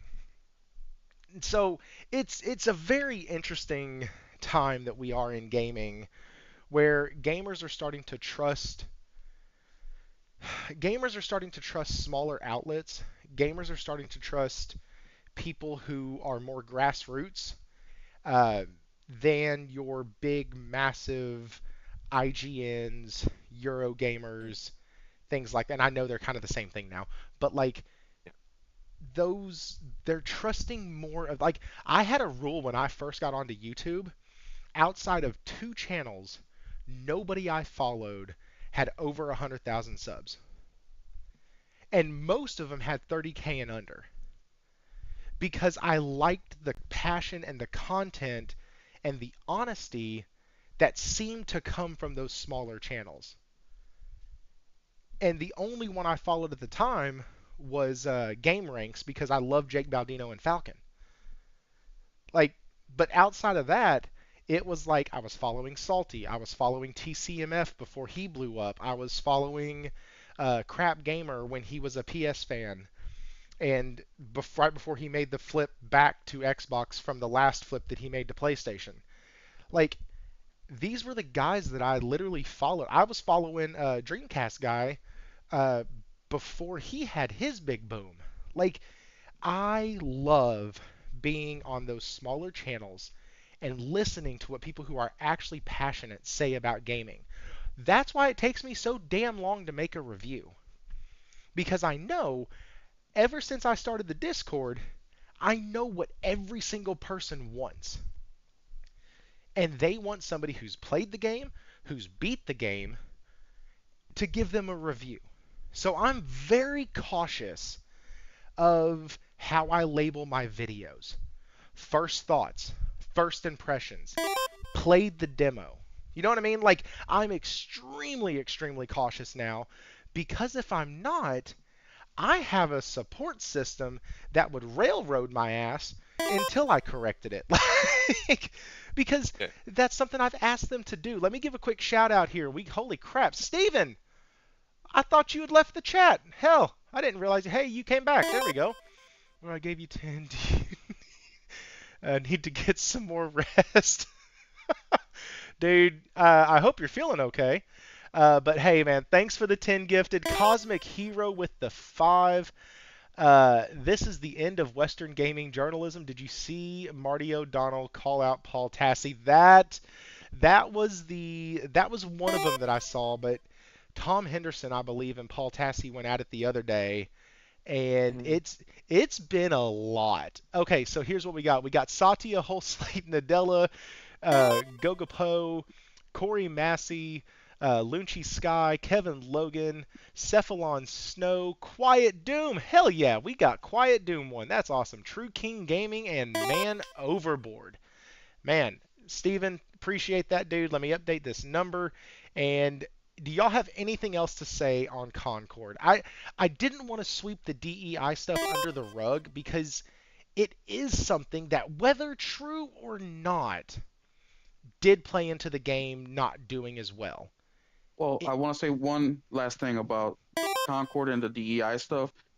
I think we're also at a point where we're overcorrecting on the DEI stuff. I think that now we are, as gamers, using that too much, and it's watering down the meaning of it, and things that shouldn't be labeled DEI. Like I was researching the MLB The Show about why it was so bad, and the DEI problem that people have, which the game does have a couple things there, but it's the lady announcer. Oh yeah, God. I mean, I didn't like her. I had a hard time understanding her, but they were saying that's DEI. Okay, it could be a woman announcer with ALS, which is what is it, Lou Gehrig's disease, I believe or so. auto, whatever. But that's a big disease in baseball. You know, baseball players are known to get this disease, and you know, later on, and so she serves a purpose there. Do I like her there? No, I have a hard time understanding her. But just like little examples like that, like people I think are pushing it out too much instead of coming with some reasonable explanation of why it is DEI and whatnot. And that's all I got to say about that. At times they forget the delineation between creative choice and DEI forced. There's not enough of this, there's not enough of that, there's not enough of that, there's not enough of that.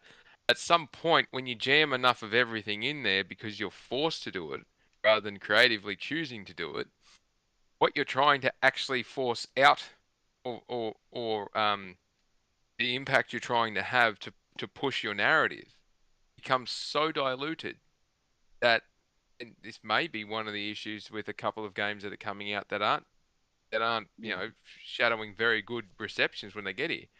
Yeah. And mind you, Falky, I'm a very radical person. I'm on the opposite. I'm like, yeah, fuck them. Go as hard as you can on this shit. Just because I feel like they went so hard on us that now it's time for them to feel the repercussion. Yeah, but that's I'm not arguing against that. Everyone's entitled to their perspective, and I'm certainly not touching in that respect. It's more that if you jam it down people's throats, there's only so much Pause. they will take, and then they will just say, "Fuck it, I'm not interested." But to keep coming back and using that as an arguing point to try and push a narrative like they have here and with other games, it takes away from the actual reasons. And again, we could go through this multiple different times in multiple different ways.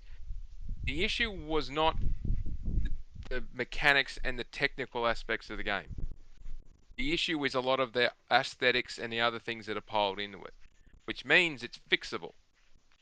Unlike other games which come out which are mechanically broken and are just a disaster to try and play, people won't look past that crap. You could have the best story on the planet, you could have the best characters on the planet, you can have everything be perfect, but if it's a pain in the ass to play, and we'll talk about this when we get to that spoiler cast, it may not meet certain people's standards, and it will frustrate the hell out of them. However, if the mechanics are brilliant, but it's the aesthetics or something else that's the problem, that's fixable. And it's fixable quickly because it doesn't take that long to solve a problem if you've just got to reskin, re-art, reanimate, not even reanimate, just reskin, re-art, and come up with some storylines. Yep. But to move on from that point, if it's not broken technically, where else in upcoming games could they be looking at deploying this? They've proven that it works. They had the issues with Helldivers, and this is thinking more broadly on the whole live service thing. They've canned, I think they said they had 10, expanded to 12. They've killed 5. They've got 7 left. One's launched, they got 6 left. Second one launched, they got 5 left. Now they've yanked this one off the line. We know of 3 of those 5. The other 2 are not unknown. Helldivers 2 had massive, it didn't have a massive launch build up, but it had something reasonable. And it took off. And they had huge problems with the servers.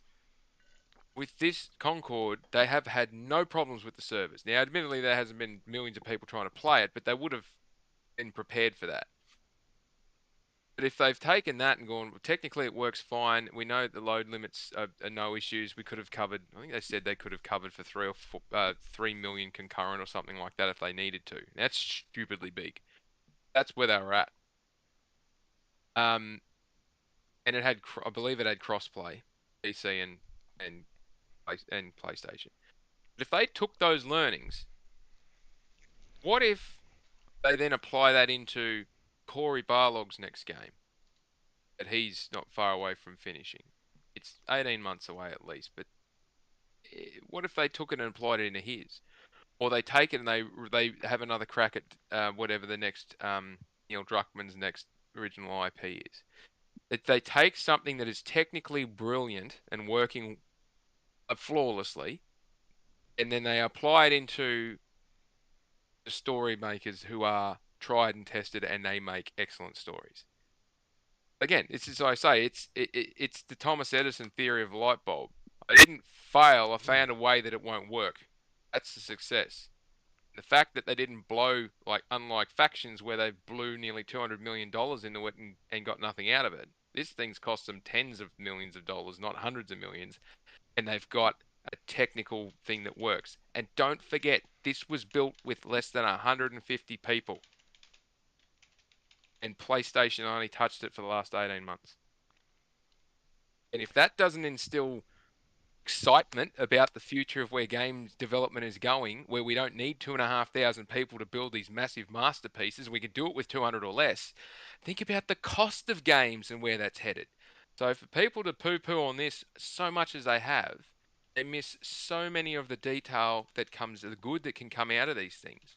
Again, don't expect Sony to just cut this thing, jam it on the shelf and do nothing with it. There's so much good that they can redeploy out of it. It is not funny.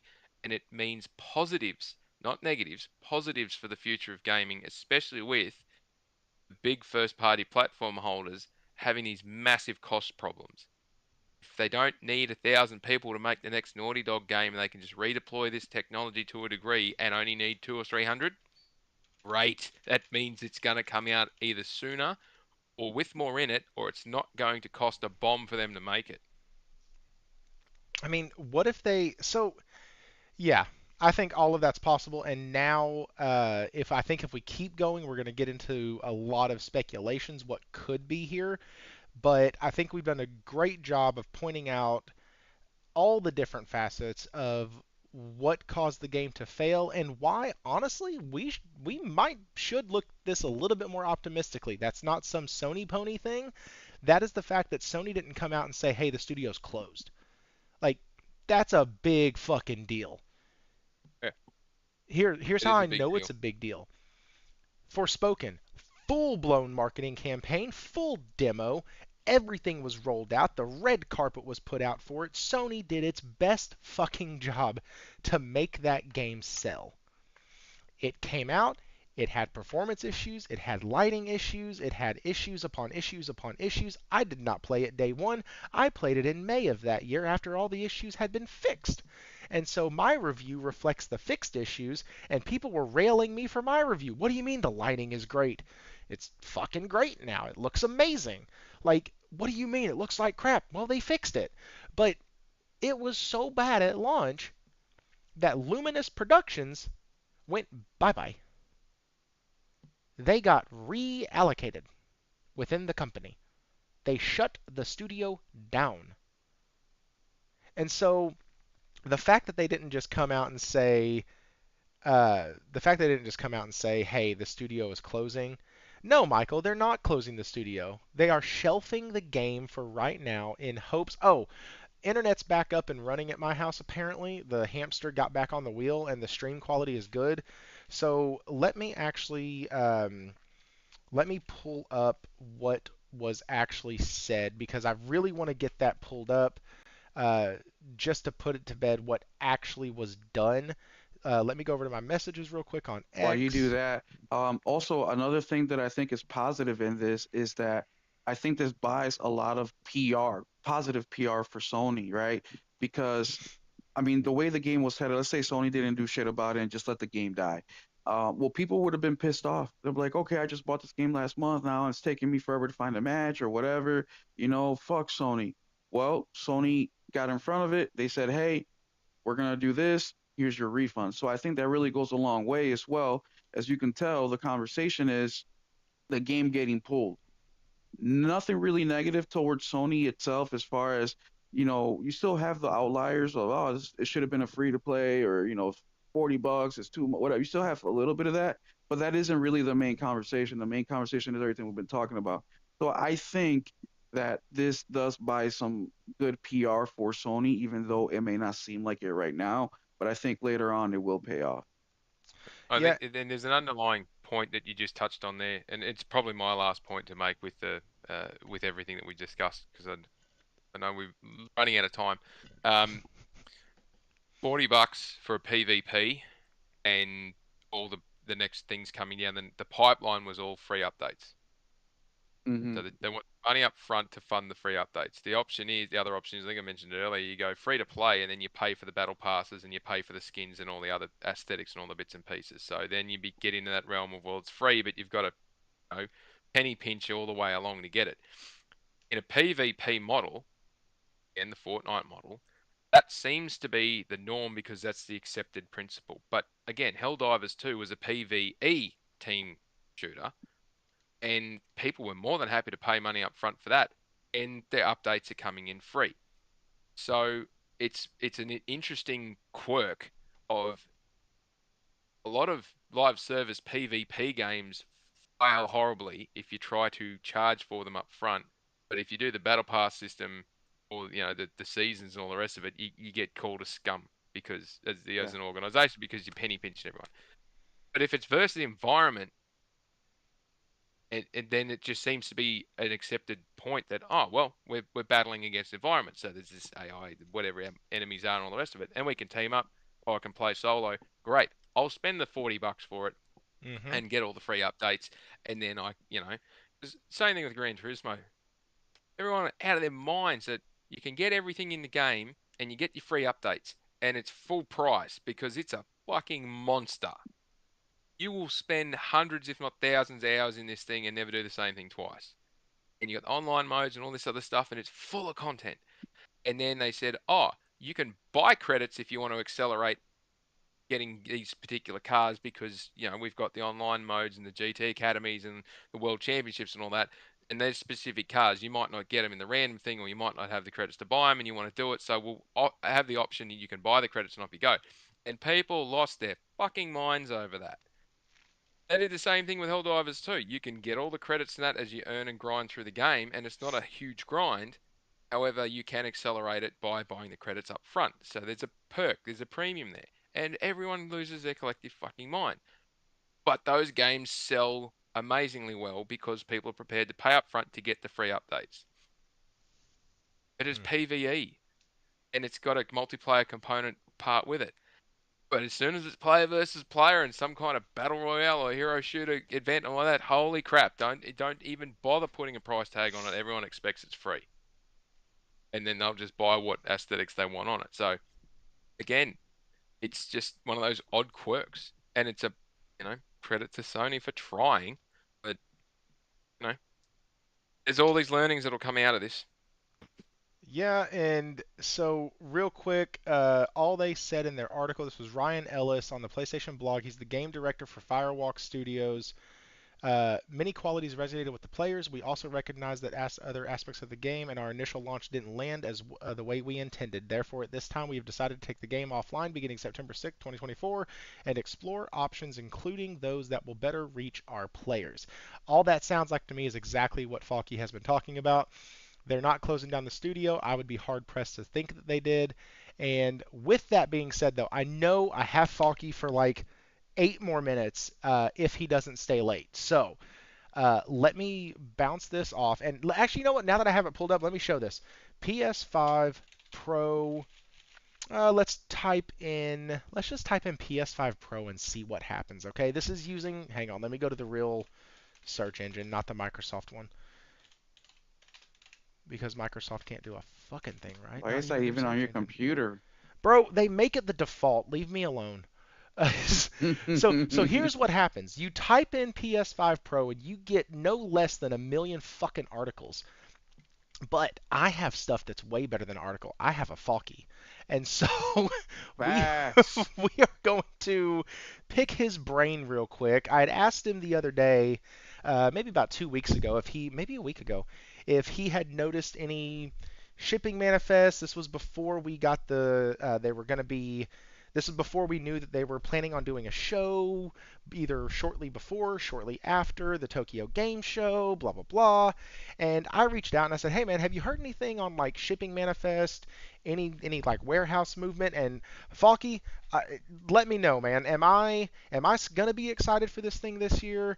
Am I not? Am I about to have to save up $600? Help inform us on the playground what you know. So what I know is there are production runs in place at the moment. Okay. Timing of the timing of those production runs and the shipping movements, the bookings for the shipping are fairly well set in stone. The bookings for the There's shipping of the PS5 Pro, or well, so you got to get them. You got to get them from the manufacturer out to the retailers, right? sure. Or out to the warehouses. So there's warehouse space confirmed. Production runs and the component manufacturing is confirmed. Those runs are in. Um, when you look at the financials at last quarter, there was an uptick in inventory for gaming and network services at a time when they'd had a fairly hefty sale run across the world in that June quarter, and they'd wound back production on effectively ceased production on PSVR 2 for a couple of months, and they freed up a heap of other production space, offloading the PS Portal, and all the old PS5 SKUs are out, and the Slims are on a minor production run at the moment as well. So for inventory to increase was eyebrow raising, and considering how it had been trending and the sales outlook had been trending, you wouldn't have thought inventory would be increasing unless something was being built, something else was coming.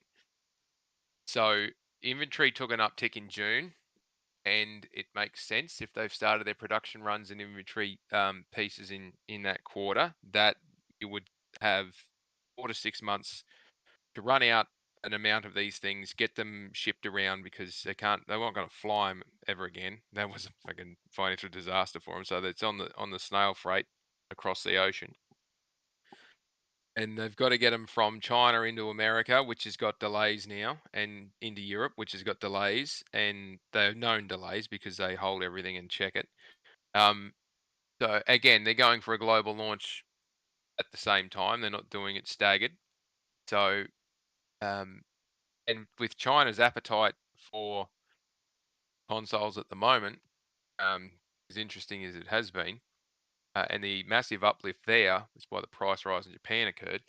The the expectation is in September, the end of this month, when they give us the numbers, we'll see an increasing inventory balance. They're building something. The only one thing that they're going to build that they haven't told us about, which is the Pro. And talking to some development studios and other bits and pieces, you line up some of the gaps that they can't talk about. So Indiana Jones going on Series X at the start of December, spring 2025. So it's trying to stay away when it comes to the PlayStation. It's trying to stay away from something, but it's also there's no reason why Xbox would delay the release onto the console where people are actually going to pay money for the game, unless they're trying to optimize it for something else, or they're trying to stay away from particular launch games. We know that Astrobot's coming, and we know there's a couple of other games coming between now and the end of the year, but there's a couple that have been said they're coming this year. We haven't got a date for them. Third parties are talking pretty slim pickings between now and December. TGS, PlayStation's showing up there at the end of this month. First time they've been on deck since 2019. They've been basically funding the indie floor for the last few years. They just pay for anybody who wants to display on the indie floor. The only condition is you're going to release your game on PlayStation. Bang, we'll pay for your spot. So, and that's how they are their engagement. But there's just a lot of things lining up that say there's an expectation that go along with videos and developers and others openly talking at conferences and whatnot that, yeah, it's not far away. We're just waiting on them to announce it, and then we can start showing our stuff. About the right timing, they're going to have to do one. The 6 is being still in concept phase because of how fast technology is advancing. AMD's already talking about the chipset that they've got to finish putting together to put into the PS6. So they're talking about that, and AMD's already talking about the chipset that was going in the Pro. And there's production pipelines and all that, which have been known for 6 months. So the window of, do they drop it between, they're not going to drop it at TGS, which is in 3 weeks. We will get some state of play before TGS starts, because they've done that for the last 4 years, even though they're going to be there. So we'll get some kind of state of play or an update between, I'd say, the week after next. I don't think the 12th is likely going to be the date. I think it'll be the week after. And because it'll be right there near the start of TGS, because then they can just roll straight into here's our TGS stuff, and we already know what they're going to talk about there.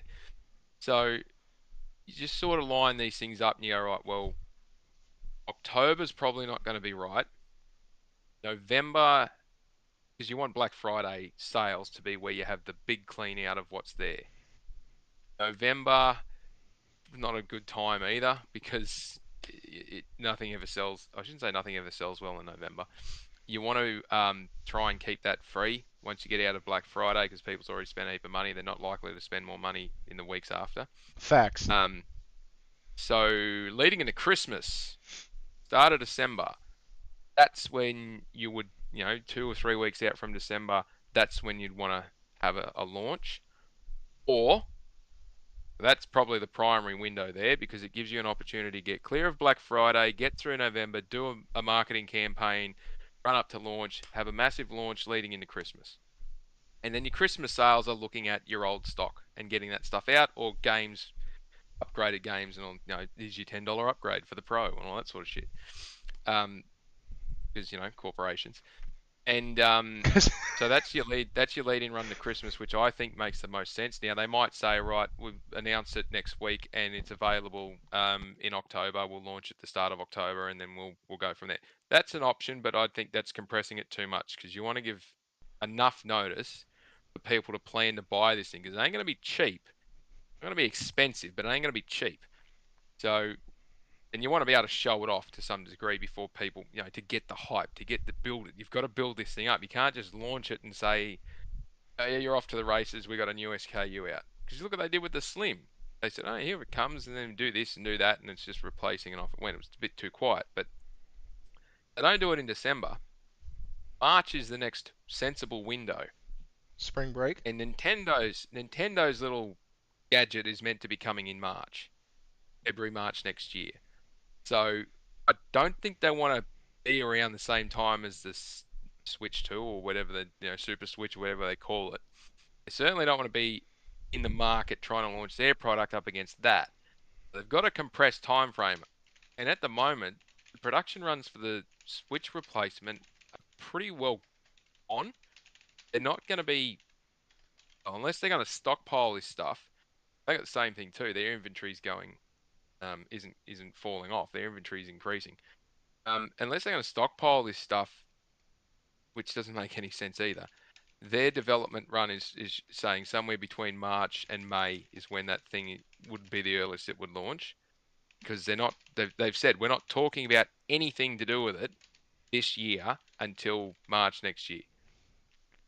And they won't need a long lead time to say, hey, this is it and you can go and buy it tomorrow. They could get away with that and they'd sell millions, tens of millions of the bloody things. The PlayStation was going to be up against that. The window is too far out.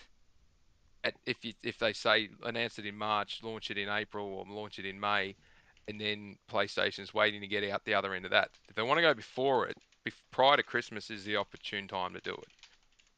And if you believe not the journalists that are hyping it up as insider information, but those that actually attend these things and talk to people, and I don't know what you'd call them, the business people that are within that the P&R side of the business of the industry are all, and developers and that are all saying it's imminent. An announcement is imminent, which could mean in the next month or two. So yeah, that's just got to put the jigsaw together and it gives you a nice little picture and you go, yeah, that sounds about right. And it makes business sense as well. So I was watching a video today, and one of the things that the guy was talking about was how poorly PlayStation has announced their consoles, because the PS4 Pro, the PS5, and the PS5 Slim have all been initially announced through the PlayStation blog posts. And not some big show, not some. Now, I granted, I know the PS5 got a ton of shows after that, but the initial announcement was done from a PlayStation blog post. Do you think that they would do that again? Just like, boop, here it is. Yep, I reckon they would.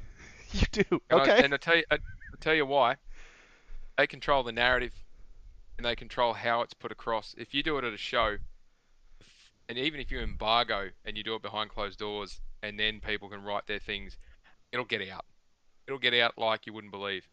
Do you remember the GDC conference where Cerny did his talk through that and that got cancelled? 6 months before that, somehow we found out what the logo was. And as soon as people know it's coming, they're like, when is it coming? When is it coming? We want to know when is it coming? Point to doing a show if there's no big reveal, there's no surprise. Just type it up and fucking send it out and let the media do the rest of it. When we first saw what it looked like at the back of that showcase, though, that got some attention, and Sony had controlled the narrative of the look and all the rest of it. Because we knew what was in it, we just didn't know what it was going to look like. And that was the surprise they were able to keep under wraps. Yeah, like. And that got huge amounts of traction. So now, okay. So, and I'm sorry. Well, you can jump in anytime. But like the pictures, the renderings, the people who have said that they've seen the faceplates on them, they've seen this, they've seen that. Is that all bullshit and speculation, or could it be because of kind of the same thing? Like, hey, we were gonna do this, then we kind of had to back off because stuff was getting leaked. I don't know. The rendering bits and pieces, I think Nib shared some and others have shared some. It's like, it just looks like a PlayStation 5 with some slightly different aesthetic. With an And Adidas stripe. what did a PS4 Pro look like? It looked like a PlayStation 4 with just a slightly different aesthetic. The internals on these things aren't going to change that dramatically. And the Slim's already the fourth or fifth internal reiteration of the unit itself. Now, if they go for the 5 nanometer architecture, which is supposedly in this thing, then it may compress down a little bit further in terms of its stature. I've got an original first. I'm really proud of this actually. I've got one of the first a PS5 from one of the first shipments that came to Australia, and it's never been. It's fine. It works fine. We got conditions over here. It gets used so much. And we picked up a Slim when it was the first and it issued in the country, one of the first shipments in that. Same deal. It's slightly smaller, slightly like minor things. You sit them next to each other and you see, oh, it's a couple of inches, oh, it's an inch shorter here, and it's a little bit lighter there, and all the rest of it. The aesthetics on this thing, sit back and go, here's something and it's leaked, and this is what it'll look like. Like, come on, guys. The PS4 Pro was same as the PS4. PS3 cut down version looked almost the same as the original PS3 with the PS2 jammed inside of it. It's when they've done reiterations, they're not changing too much because that takes a huge amount of extra work to do that. You've got to go through engineering and approvals and designs and all this other shit. The reason it takes them 5 years to build a new console is because 4 of it's taken up doing design work and consultation. I, yeah, I don't expect it to be anything too dramatically different. It'll look slightly different, or it'll have something on it that indicates that it's a Pro. But yeah, it'll Sure. still do the same stuff. It'll just do it like it's had an extra couple of wheat bix in the morning. So So I am excited. This will be the first time I have ever purchased a Pro console or the upgraded console or whatever day one. Uh, I rocked not the good fat PS3, but the bad fat PS3 for a long time. I had the original gray PlayStation all the way through the generation. Never purchased the white one, never purchased anything else for that stupid thing. It was literally just the PlayStation, 2 controllers, and about 4 memory cards because Diablo took up 10 slots. And so this will be the first time I've actually gone and gotten, if I can, if I can actually find one, uh, the Pro model on release. And so I you'll am find one. excited Yep, you'll because find one. I hope so. And now, one of the cool things that I was listening to, and Will, I think you've seen the same video where folks are talking about how it's about 20% of the market they would consider to be 15 to 20% of the market would be hardcore gamers. They say that the pro models have always been for the hardcore gamer. They're not for, that's why they still produce the other model during that time because there's only a few select people who are going to sell that. And if you look at the breakdown, now granted, I have not vetted this, so what I'm about to say is sheer hearsay from another video that said this. Understand that going in. I could very well be wrong, and if I am, I have the guy on here who's going to let me know that. So, it was only about 15 to 20% of the total PS4 sales were the PS4 Pro because it was that 20%, 15 to 20% market that's going to buy it. So they're not looking at this. It's crazy to me that people keep saying like PlayStation's gonna make the worst decision. It's gonna have to be $700-800. Nobody's gonna buy the thing. Nobody's gonna want it. It's gonna be ridiculous. They use the Pro model to give the hardcore gamer or the picky gamer like me. I want everything. Yes, if it gives me 1440p at 60 FPS with ray tracing, am I going to buy it? Abso-fucking-lutely. Because that's what I want. I want that right now. And so I'm absolutely going to purchase it. Chat, what about you? Are y'all day one? Are you hey, I have it. I'm so happy the regular PS5 is going to drop. I'll just get a second one of those. Like, let us know in the chat. Will, what about you? Does what Falky said about that December date, does that get you a little excited? Are you going to be day one in line for it? So I still have the original day one PS5. I bought it in November when it came out, towards the end of November, just because we all had a little bit of hard time getting it. Um, and I game a lot on this thing. I mean, a lot. The thing still works perfectly fine. I can tell when the internals are getting dirty because all of a sudden I'll be gaming and the PS5 will just shut off. It will just completely shut off out of nowhere. And I know that I got to take the plates off.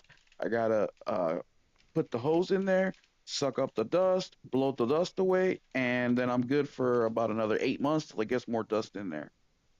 I am in no hurry for a Pro. I've never purchased a Pro before. Let me take that back. I did buy a PS4 Pro last year because it was $100 and my PS4 finally gave out after having it for like 8 years. And that's what my son plays outside of his Series S Xbox. And so I am in no rush. I am definitely interested to see what capabilities the console will have because that will give me an idea of what to expect from games. That's the only reason I have interest on the PS5 Pro. Am I going to get it day one? Imagine Maybe. that. I am big on accessories, especially like plates. I have almost every color of the plates for the PS5, and that is the reason why I haven't purchased a Slim because I can't put my plates on the Slim. I probably won't be able to put the plates on the Pro either. But I look at little things like that because I like nuance. And if the improvement isn't that big of a deal, I'm fine with just playing what I have till the PS6 comes out. I'm still able to play my games. It's not like they're going to come out with games that are PS5 Pro only, right? Another thing, too, is I don't mind playing a game on quality mode because I like my graphics. On Yeah, the but if flip you side can of get that, both, wouldn't you want it? well, that's what I would say. On the flip side, if I can get graphics and performance, then yeah, that's interesting. But I think for me in specific, a lot of people, what Thrifty's referring to the video, where like whatever 10, 15, 20%, whatever percentages of customers that will buy the Pro or current PlayStation customers will buy the Pro. I don't know if I necessarily agree with that. I think that people tend to buy two ways, either best quality available or cheapest possible. Um, and the Pro is just another option, and I think it will handle the enthusiast, and we are the enthusiast. But for the price or whatever the price will be, which will be more than what we paid for the PS5, I think it has to show a pretty significant improvement for me to say, you know what, I want to trade my PS5 in, or I want to buy this thing, day one or month one or whatever. So I don't know. I guess I'm not completely sold on it, and I want to accuse you, not you in specific, Thrifty or Falky, but the fan base.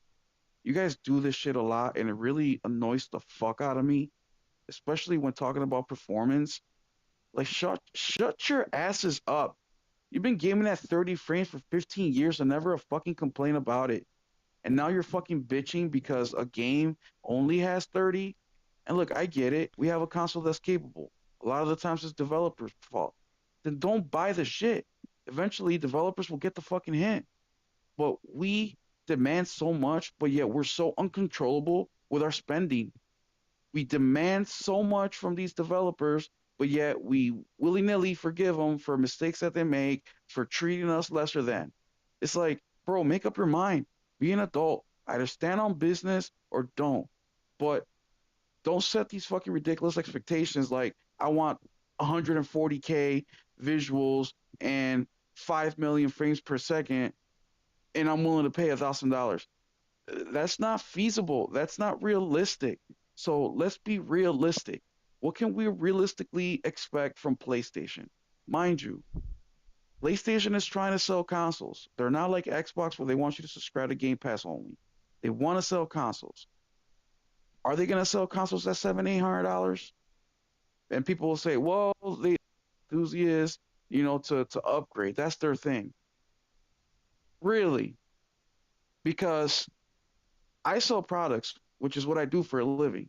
If I sell a product for $10, but I come up with a better product, not that much better, but slightly better, and I'm going to sell it for $15, but I'm only going to get a 1%, 2% increase, is it worth all that research and development, all that shipping and handling, retail space to accommodate that? Fuck no. I would never. I would fire one of my employees if they came to me with some of that bullshit. It just doesn't make any sense.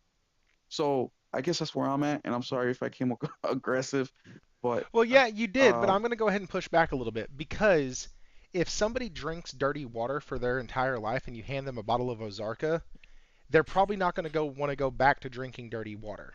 no, And and you shouldn't. they're going to be mad when somebody hands them something and says, "Hey, this is refreshing," and they drink it and go, "Wait, that tastes like piss." That's No, the and you shouldn't. same. That's why I don't go back to 30 FPS. But That's that's why why I I also won't. said, that's why I also said, speak with your wallet. But And I you do. have guys that drink the dirty water, drink the good water. Now they have the money for the good water, but keep drinking the fucking dirty slash clean water. So it's a fucking clusterfuck. And then bitch about not getting enough clean water. It's like, bro, hello, you've been buying the shitty water. They're hmm gonna keep giving you shitty water. And that's my point. It's not about, well, now I'm playing at performance and that's what I want to play at. Okay, cool. That's fine. But just don't keep buying the shit that doesn't give you that 60 frames per second. Just don't do it. And that's my biggest complaint. It's not that you prefer Yeah, and performance thankfully, mode. being on PlayStation, we don't really run into that issue Well, very yes, often at all. exactly. Like, Well, hell, never. you were showing today that Bone and Sun, or Sun and Bone. Sun and Bone had all the frame rates 30, 40, Dude, 60, 30, 40, 120. 60. Like, now, like that's not in dispute here. I am saying what they would have to do to get me to purchase it. I understand right now, marketing being what marketing is, we were told 8K, 120 frames per second, 4K native, and all this other crap for the PS5. They didn't deliver on most of those. Now, I would argue, but keep going. oh, okay. Now, I think I want to hear your argument. Now, I think when I look at tempering my expectations, and every piece of speculation I've heard said that they did the PS5 Pro because they wanted their performance modes to have ray tracing and to be able to put more shit in them. That's why they developed the pisser technology. That's why they're using it. That's why they have a patent on it. That's why it's their baby. Like, that's why it's going to compete with DLLS 2. Like, these are the things that make me, in my gamer boxes, go, okay, that's cool. Like, when I could play on the PS4, when I found out you could play games on the PS4 at 60 that were 30 on the PS. I'm sorry, you could play on the PS4 Pro games at 60 that were 30 on the PS4 base. Absolutely, I purchased that damn thing as fast as I could because frame rate is important to me. But if I can get both and I can do it, and if my VRR, if the VRR mode now goes to a 4K native or whatever, like if everything gets a bump, then I am there day one. And from all of the speculation that I've seen, it's going to be a pretty significant bump in the things But that I care about. that happens every time. And Every time the expectations are this, and it's almost never that. well, sure, that's why you have to like dial them back. But speaking of expectations, Falky had some pushback, so I do want to hear. The two things. I'll address yours first, and then I'll chat to it in line with what I actually agree with a lot of what we were saying. Um, PS5 currently can do 4K ray traced, 8K ray traced 120 FPS. However, it's up to the developers on how they are able to extract that. There's two games that have been able to do it that are currently available on the PS5 that can do it. Neither of them have got a photorealistic art style and huge amounts of detail in the background, and the LOD is like the depth of perception is huge. So when developers work their budgets, I'm getting a little bit technical here, but I'll try and keep it as high level as I can. When developers work their budgets on how we're going to build something, they go through all this, what art style, graphic style, what do we put on, and all the rest of it. They start sacrificing graphic fidelity or frame rate performance and how many K visual and that is to start to be able to trade off to make sure this thing will run smoothly because they want to put so much stuff in there. the way that games are built is not going to change between the PS5 and the PS5 Pro, but it's bridging that gap to be able to allow them to build it for the PS5 base, but then you'll get the kick up to make sure that you're up one level effectively when you're in the Pro, so they don't have to have that compromise um, with developing for two different SKUs. It's still the same thing. They just crank it up to 11, and then all of a sudden you get that frame rate jump, or you get the performance jump, the graphic fidelity jump, or whatever it is. So if it's already 4K 60 on a PS5, it's not going to jump to again 120 4K 120 on a PS5 Pro unless they've put an update patch through it. If it's 30 FPS on a PS5 and it's like got all this graphical fidelity that's in it, and there's a performance mode which gives you 60 FPS, but it's at 1440p. The upgrade might on the Pro will just be at 60 FPS at 4K, and you don't get any frame rate movements. So yes, there'll be a jump, but it depends on how they've built these games. So I don't necessarily subscribe to that. They told us it could do this and it doesn't. It can do it, but it's the developers who build the games for this thing. And remember, Cerny said we built the 5. Yes, they built the PS5 based on all this feedback from going and talking to all these developers and basically getting some really hard truths about it. They've done the same thing with the Pro and they're doing the same thing with the 6. What can we produce in terms of hardware with it's effectively a stack, a technology stack, which allows for just develop for this and you get all these improvements because they've got the bottlenecks taken out. They're not developing for all these different permutations. They can just focus on one stack, develop for that stack, and off you go. But it's up to the developers as to what they think they want to do. And this is why other people have been so harsh at critics on certain games going, like with Avowed, 30 FPS. We only want it to be 30 FPS because that's all we care about. It'll be fine, first person 30 FPS. And everyone goes nuts about that. Why doesn't it do 60? Why doesn't it do this? Why doesn't it's technology? It's this, it's that, it's everything else. If that's all the effort that they want to put in, then that's what they want to do. The market and the customers, consumers will respond accordingly. So I agree with that. But Hmm. if we, like we say, we want more, we want more, we want more. Is it for the hardcore gamers? It may be. It may be for some hardcore gamers, but to respond or go along with what Will was saying, I don't think it's the 15-20% hardcore gamers who are just going to jump for the upgrade. I think what the most, and this is going to sound crazy, it is crazy. The most determining point here is they've sold 50-something million PS5s. They're readily available and uptake isn't huge because most of the people that game on console that are casuals are either playing FIFA or FC, Madden, NBA, Fortnite. If you're playing, and I'll use Fortnite for this one because the other three are doing their own thing. If you're playing Fortnite on a PS4 or a PS4 Pro and you're at 1440p or maybe at 4K 30 FPS, 1440p 60 FPS with a UE5. When the Pro comes out, the PS5 Pro comes out, and they launch that first update for UE5's Fortnite, where you can do it on a PS5 Pro 4K 120 FPS, no problems. The difference between, holy crap, my current system is shit. I can't win jack shit. I need to get one of these new things. Mum, Dad, can I please have a new thing for Fortnite? Chalk and cheese. It will be a massive jump, and that's part of the market that this thing will appeal to more than the hardcore gamer. Because unless you go out and spend $1,000 on a laptop or a small gaming computer, that will just barely get to that point.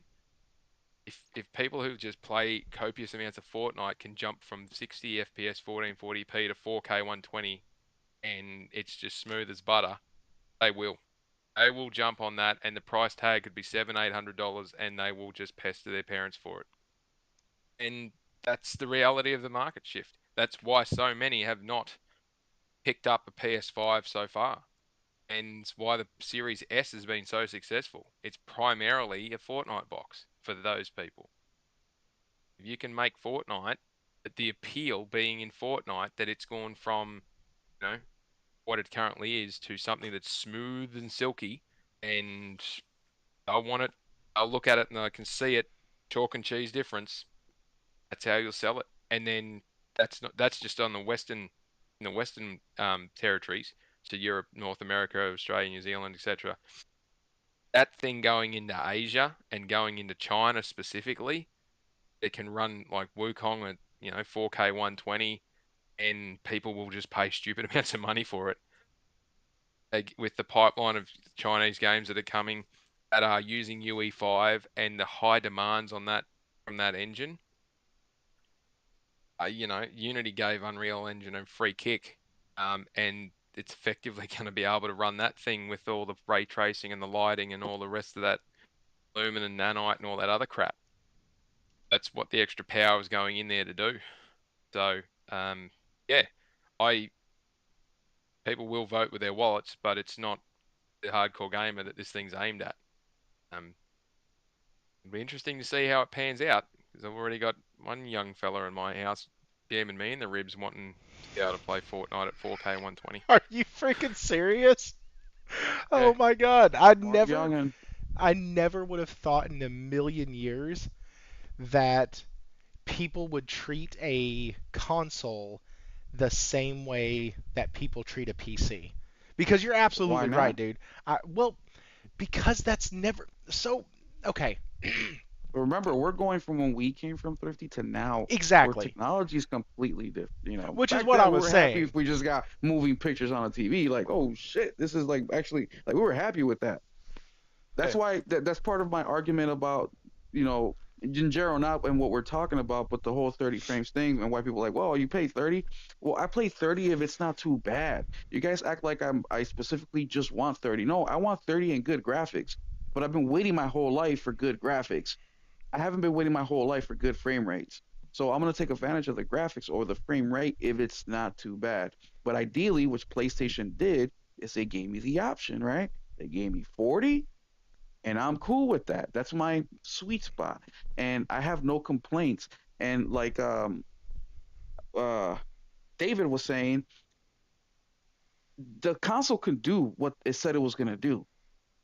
So the complaint really shouldn't be with PlayStation. I mean, I guess you could complain and say, well, PlayStation, make it more efficient so you can make the developers' job easier. I guess you can argue that part, which I would agree with you.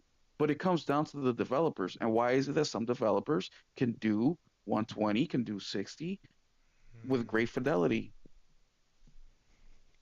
So Warawana in the chat just put this, and I think it's perfectly fitting. He said, "Yeah, we were happy riding horses too, but as Henry Ford said, if I asked customers what they wanted, they would have said a faster horse." And I think there is something to that because I am I am absolutely 100%, and I will defend this to no end. I am part of the target audience for the PS5. I want the shiny bells and whistles. I want the newer system. I didn't get the Slim because all that was a different polish, a little slimmer system, blah, blah, blah. My PS5 is running great. I even have one of the fans because Falky was right. When the PS5 released, it had 3 different models Mm-hmm. because there were 3 different fans that they were using, Yeah, almost as a play test to see which fan they would go with continuing on exactly. down the line. We were the guinea pigs. The But one we've I known this throughout have, history, right? well, The right, and first iteration of product is usually you know, it's kind of the jankiest. But like, hmm I had, I have the fan in mind that is supposed to have the coil whine, where when you're playing a disc, you hear it spin up, and something about using the disc drive on it causes this terrible whine from the fan because it's having to cool off the disc drive, I guess. I don't know. But like, I don't have a whine on mine. I've never heard. I've put my damn ear next to the system and I can't hear shit unless a game is downloading and then I hear the fans kick on. It still doesn't kick on when I'm playing a game. It barely kicks on. Now I can't say barely. When you start downloading a title, when you start, the fan kicks up, then the fan goes back away, and you don't hear it. This is the quietest console I've ever owned outside of the first PlayStation. Oh, sorry. Let me rephrase that. Well, the first PlayStation should have been quiet. It didn't have a fan in it. That's what I was saying. Like, since they've been putting fans in them, and I think the PS3 was the first one, and that son of a gun was loud. That thing would scream. My PS4 Pro sounded like a gosh dang airplane taking off. And if you put a taxing game on there, one of the most taxing games you can play on the PS4 Pro, test it out. It'll tell you if you have to replace your thermal paste. It's a fail-safe test. Play Ace Combat 7. Go up into Love the that clouds game. where the rain starts hitting your cockpit window. If your game glitches or if your system freezes up and says it's overheating, that's because your thermal paste and your thermal pads on your PS4 Pro need to be replaced. There's a tons of video online, cost about $12 to do. I've done it a couple times on mine. And the reason why is because that game had an independent weather system that would run at the same time as the rest of the game. And on the PS4 Pro, it was an enhanced version for the PS4 Pro, and so it was already pushing everything as much as it could. And when you added the weather system, if you didn't have proper heat displacement, your system overheats within 30 seconds of getting into the clouds. Ask me how I know. Ask me, like, Don't ask him. Don't ask him. because I was up in the fucking clouds, and that shit happened, and I No started one asked you. researching it. No one asked, I know, but I was gonna say it anyways. No, you're right. But Yeah, so the last game that I never got a PS4 Pro. I had a PS4 and played so many things on it, and I played Final Fantasy VII Remake. Was the last major game I played on it, and damn near killed it.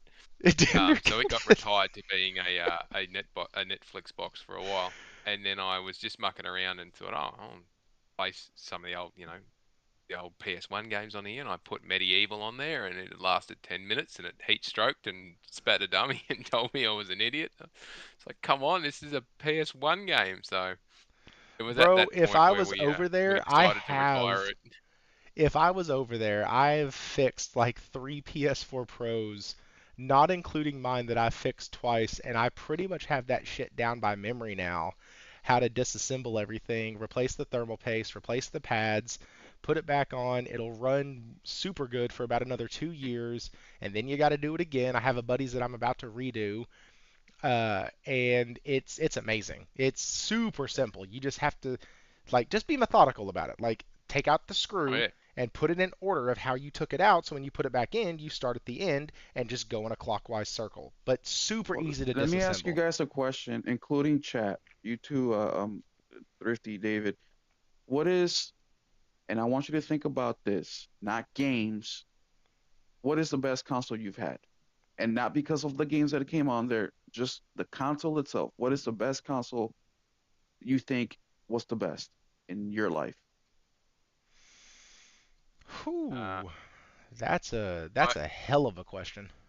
Not because of the games, but the for the console itself. The Well now, controller that came with, hang the on. way that, But that's almost impossible because the console is meant to be a delivery system for the games. but that's not the question. Question is, what is the best console you've ever had? Hmm. Okay, like if I ask you that with cars, right? What's the best car you ever had? You can go the route of, well, I like my Toyota because it's fuel efficient, it lasts a long time, blah blah blah. Or you can say, I like my Lamborghini because it's super fast and it looks badass. We're not talking about what you can fit in the cars. We're talking about just the console itself. Here, I'll go first. My favorite console of all time is the PS3, Fat Boy. The reason is my favorite is because I like the look of it. It went from that PS2 controller to the PS3, which is Bluetooth. You can hook up different types of controllers way more easier, like third market controllers, which we always didn't have the money to get OEM. You had all these slots for not SSD, but like memory cards. You can play movies, play games, play Blu-rays, and different formats of all that stuff. And that's why the PS3 is my favorite console. You get what I I'm saying? Yeah, Yeah. and so with that, I'm actually gonna kind of echo part of what somebody said in the chat. They said JP Loco said, "Oh, speaking of that, dude, JP, I am so sorry. 25 minutes ago, JP gave an Australian 5 that said my first fat PS3 is the only console that ever died on me. Yep, I was one of the lucky ones that got the yellow light of death, and that sucks because that That fat does one could suck. play every fucking thing. But Hmm. he said Super Nintendo and PS2, and as much as my first knee-jerk reaction is to go with the Super Nintendo, I'm actually gonna go.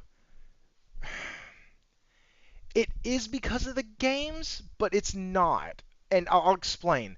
So, PS1 was my console.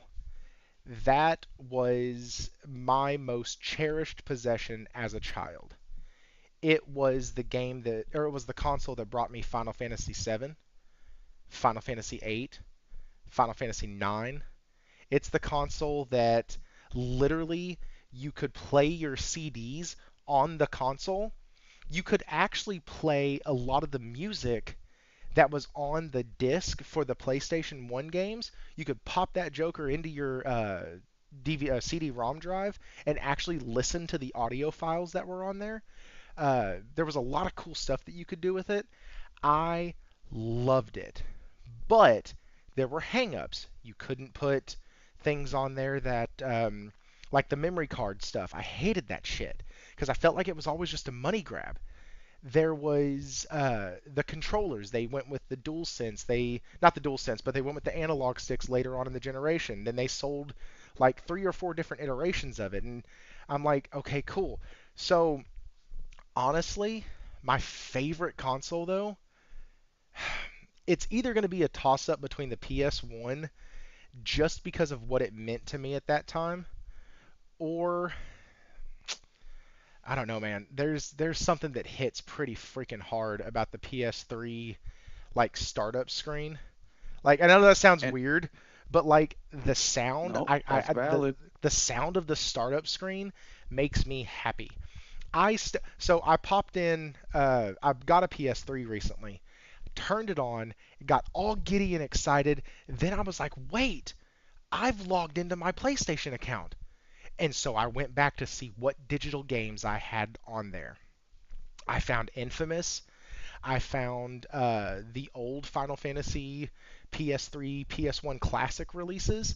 And I had just got done with the boot up and the startup of the PS3, and then I downloaded and played like 5 seconds of Final Fantasy VIII. And one of the things that they do is when you start up one of those older titles on there, it was actually the old game from start to finish. And so you had the original PlayStation logo and sound and everything come up at the very beginning. And I cannot tell you how excited that made me just to hear that. Like that's a sound that I looked forward to hearing. Now, I didn't think like that when I was a kid, but looking back, that was absolutely a sound that I looked forward to hearing when I got off the school bus or when I got done riding my bike home from school. I ran in, I went to the fridge first because I was a little fat kid. Went to the fridge, got a snack, got a drink, sat down, and turned on my PlayStation because I had to see what happened to Cloud, Tifa, Aerith, and the gang after my I cannot explain to you enough how much that game or that system was transformative. But at the same time, the system that I appreciate the most in my life for what it did Imagine is that. probably the PS3. And I know you said that already, but the fact that the PS3 gave me some of the most memorable experiences and everything that it could do. Like the PS3, let me look this up before I sound stupid. Hang on. I want to make sure I'm not talking out of my ass. I don't think I am. And I'm not. That's right. The PS3 was the first thing that it was the Blu-ray disc drive, right? It was so innovative with what they were doing by being able to store so much more information on the disc. JP Loco, holy shit, with the $10. I was a dumb kid. I used to play Super Nintendo with the controller upside down. People would tell me I was an idiot and I didn't understand. Still beat a lot of games that, hey, listen, damn, good job. My brain can't do when like a game throws a trial in there that screws up the like button commands or makes them reversed. I just fucking die. Like that's what No, happens. JP's the reason they have inverted controls right there. Do you want to invert them? Yes, because that's how I knew how to play it. But like the PS3, there are so many things about it that was awesome. If you remember, there were two things that came out around the same time: HD movies and or sorry, Ultra HD, I think is what it was called, and Blu-ray. Blu-ray. And because of the success of the PS3, Blu-ray went fucking nuts. And guess who didn't have Blu-ray? Xbox. So it was No, kind of really fun.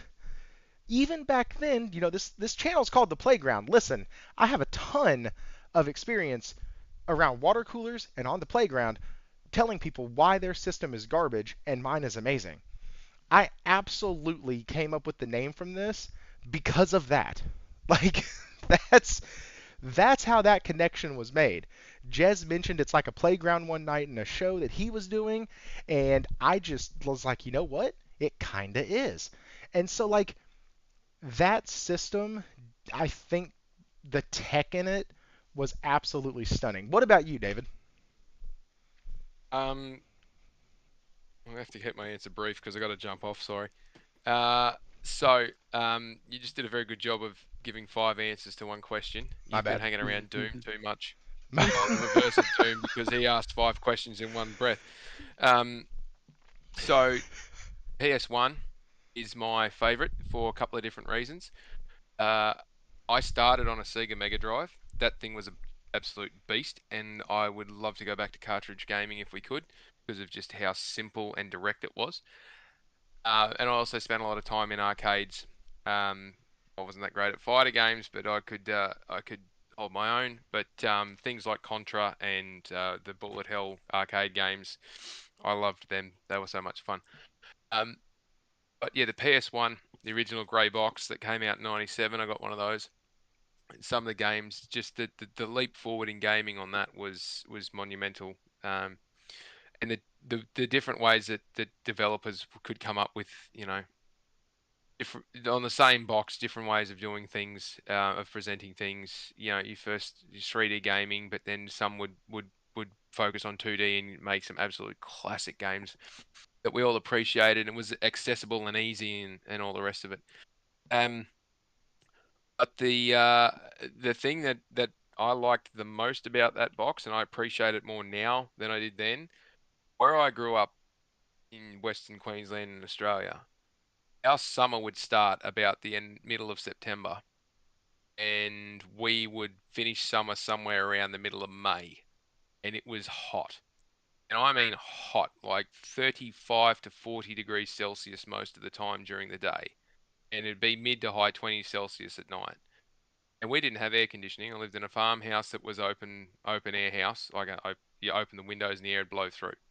No air conditioning, none of that stuff.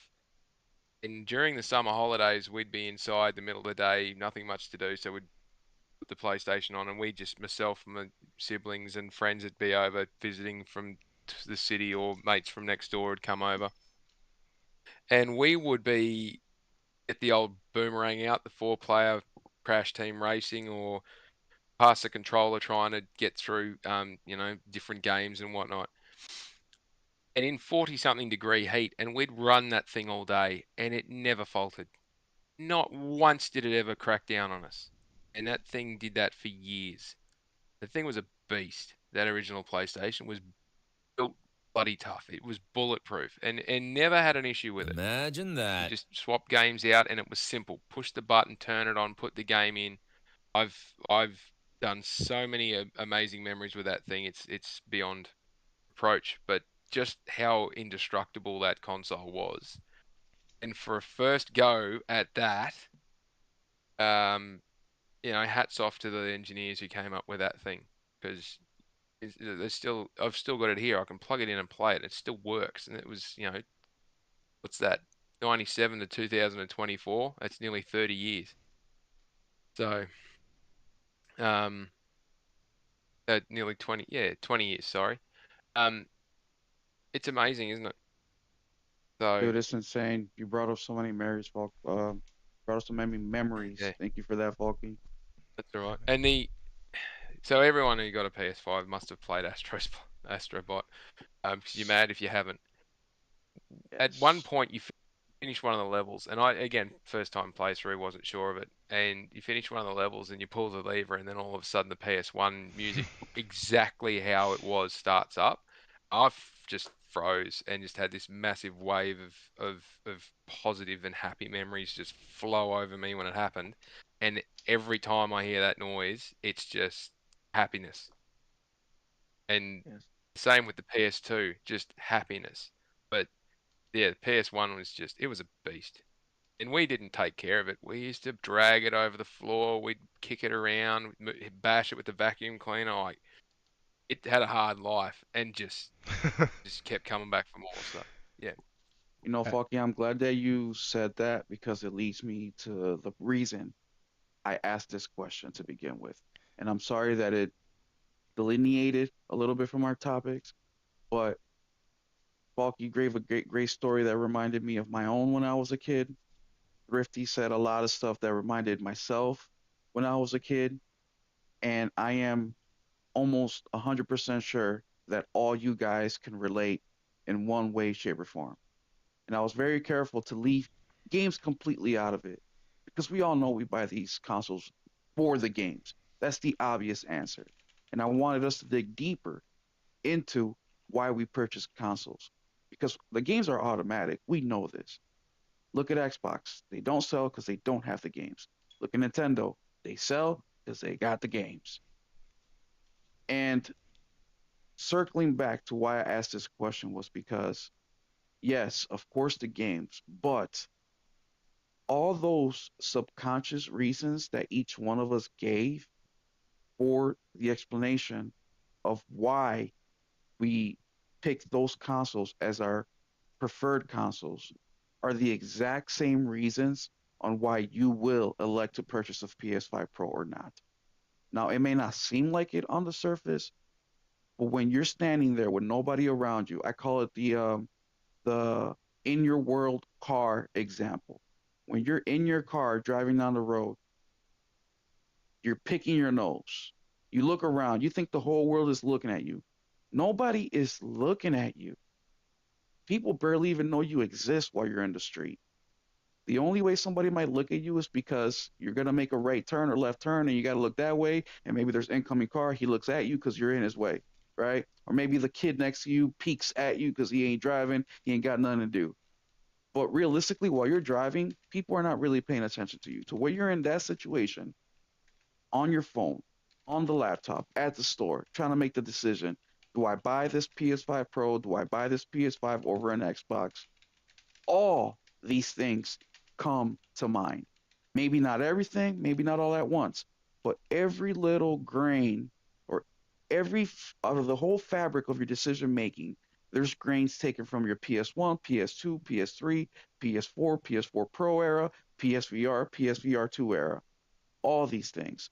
You already know the games is what matters, but all these little things is what pushes you over the edge to make that decision. And I know I kept games out of it, but even though I kept games out of it, all you guys brought up games. Every single person brought up games, but that was expected. And you know what's the one thing that nobody really brought up? And I know that it wasn't a specific question for that, so I'm not gonna give too much weight to it. But not nobody here really brought up the performance of the damn game. As a matter of fact, we brought up how maybe the game didn't work or it was clunky, but we still had a good time with it, right? It's a core memory because of it. That one freaking fight in Tekken that the arm got stuck on an invisible wall, and me and my buddies at 10 years old had a blast, right? We were laughing our asses off. To me, that's what Imagine that. gaming is, and when we focus so much And look, I'm not trying to take away from the fact that I want my performance mode, I want my 4K, I want my ray tracing. They market it, they should produce it. But more importantly, the developers should be doing this. Hey, PlayStation's Will, job. hang on, give me just a sec. Falky, do you have to go? I know you had said you had to bounce off, so I just want to make sure Yeah, that Yeah. we're I'm being gonna have to respectful of your get time. back, and I've got people chasing me for stuff. Oh, you're good, man. Well, thank you, Falky, for coming in tonight. Absolutely, Um, man. I really Follow appreciate it. Falky, or that's Thrifty's job.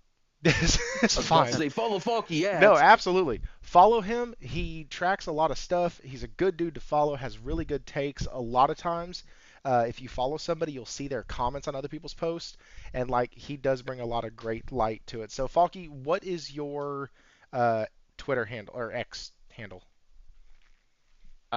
You can find me at Forky87, poking around on there. Always happy to have a chat where the chat is sensible. Um, Otherwise, you can find me poking around on a few different podcasts here and there. Uh, if you have any questions, queries, or comments about today's chat, hit me up. I'm always happy to have a discussion. Uh, Otherwise, yeah, keep safe and carry on. Sweet, man. Thank you again so much for coming by, guys. His link to his X is in the description below. And so you will be Excellent. able to see that there. It is actually the first thing under Welcome to the Playground. Always like to give the guests that spot because I want to make sure everybody can see it. So go give him a follow. This will not be the last time he is on here. He's going to be back on the 19th. And so thank you so much again for coming on. I know it's kind of a midday thing for you, so I truly do appreciate your time, man. No worries at all. Keep safe. Chat soon. See you guys. Or see you, man. Yeah. All right. So that was awesome. The way he broke down all the stuff about the PS5 Pro and like Mm-hmm. following the shipping and all of that. That's why Mm-hmm. I didn't want to And make Concord too. yeah, dude. I learned something I didn't know. I didn't want to make this just a hey, let's have him on to do the breakdown of all the technical stuff because he is an actual gamer who actually loves talking about games. And Yep. a lot of times when he's on these podcasts, it's usually a question directed just at like, hey man, what's coming down the pipeline? What have you heard about Yeah. this? Is there a reason to? And so I love being able to give him an op. That's why he likes coming on here because he just likes talking about video games. He loves Like we do. interacting with the chat. And speaking of that, my God, JP Loco with the Australian 2, wasn't that because MS didn't want to pay Sony? Yes. I actually looked it up and back in 2013, GameFAQs posted this why there was no official Blu-ray player ever released on the Xbox 360, and it's because they would have had to pay a licensing fee to use it. Since Sony is their main competitor, they really don't want to do that. And so, absolutely correct. It was because of that. And then JP Loco again with another Australian 5. I remember buying a half-sized rubbish bin, filled it up with water, set it in the shade, and eating Super Dupers while watching TV through a window? What? I don't know what any of that sentence means, but it sounds like you were a kid when you did that, and that sounds like something I would have done as well. Just sit down, try to watch the TV. That would have been fun. Um, but yeah, guys, so we obviously didn't really get a lot to the last two topics. Fact is, Astrobot's coming out tomorrow. Not tomorrow, in 2 days. Tomorrow for my Australian friends, and in 2 days we have it here in the U.S. So really excited about that. Can't wait to Well, play it. tomorrow in 20 minutes for us. So Yeah, no shit. Yeah, we are about to absolutely get off. We lost about 20 minutes at the beginning of the stream, maybe 25. Really sorry about that, guys. I don't know what happened. Progressively tonight, as the show has gone on, I actually sent it to Warawana in the Discord through a direct message, but I can actually see the performance of the stream, and it literally, over the 3 hours that I have been streaming now, every 5 minutes or so, every 2 minutes, it has gotten like 1% better. and the performance is great now. It says I have very few dropped frames. Stream quality is good. I don't know what happened. The best thing I can think is that there was something installing in the background, and I have no idea about it because Microsoft does sleazy shit like that. Um, tomorrow, yeah, how times have changed. And War, you did bring up a good point. So the question was, which console do you have the best memories with? No, it's which console do you think was the best What's the that best? that you owned. And yes, a lot of those are tied to our memories. And that it's called recency bias. It's and it can work kind of both directions. You have fond memories of something, so nothing else is going to be as good, or the newest thing that comes out is always the best thing. Those are kind of the two sides of that argument. And honestly, most of us remember what the best console was, like Will said, not because of graphics or capability, but because of honestly what we were doing at the time. Like I grew up very strict household, very down the freaking right side of the road. You didn't veer off the path. You didn't take a lot of chances because those left you open for a ton of risk and a ton of hurt. So you stayed kind of in your lane. I was not sheltered, but close enough to where you could consider it sheltered.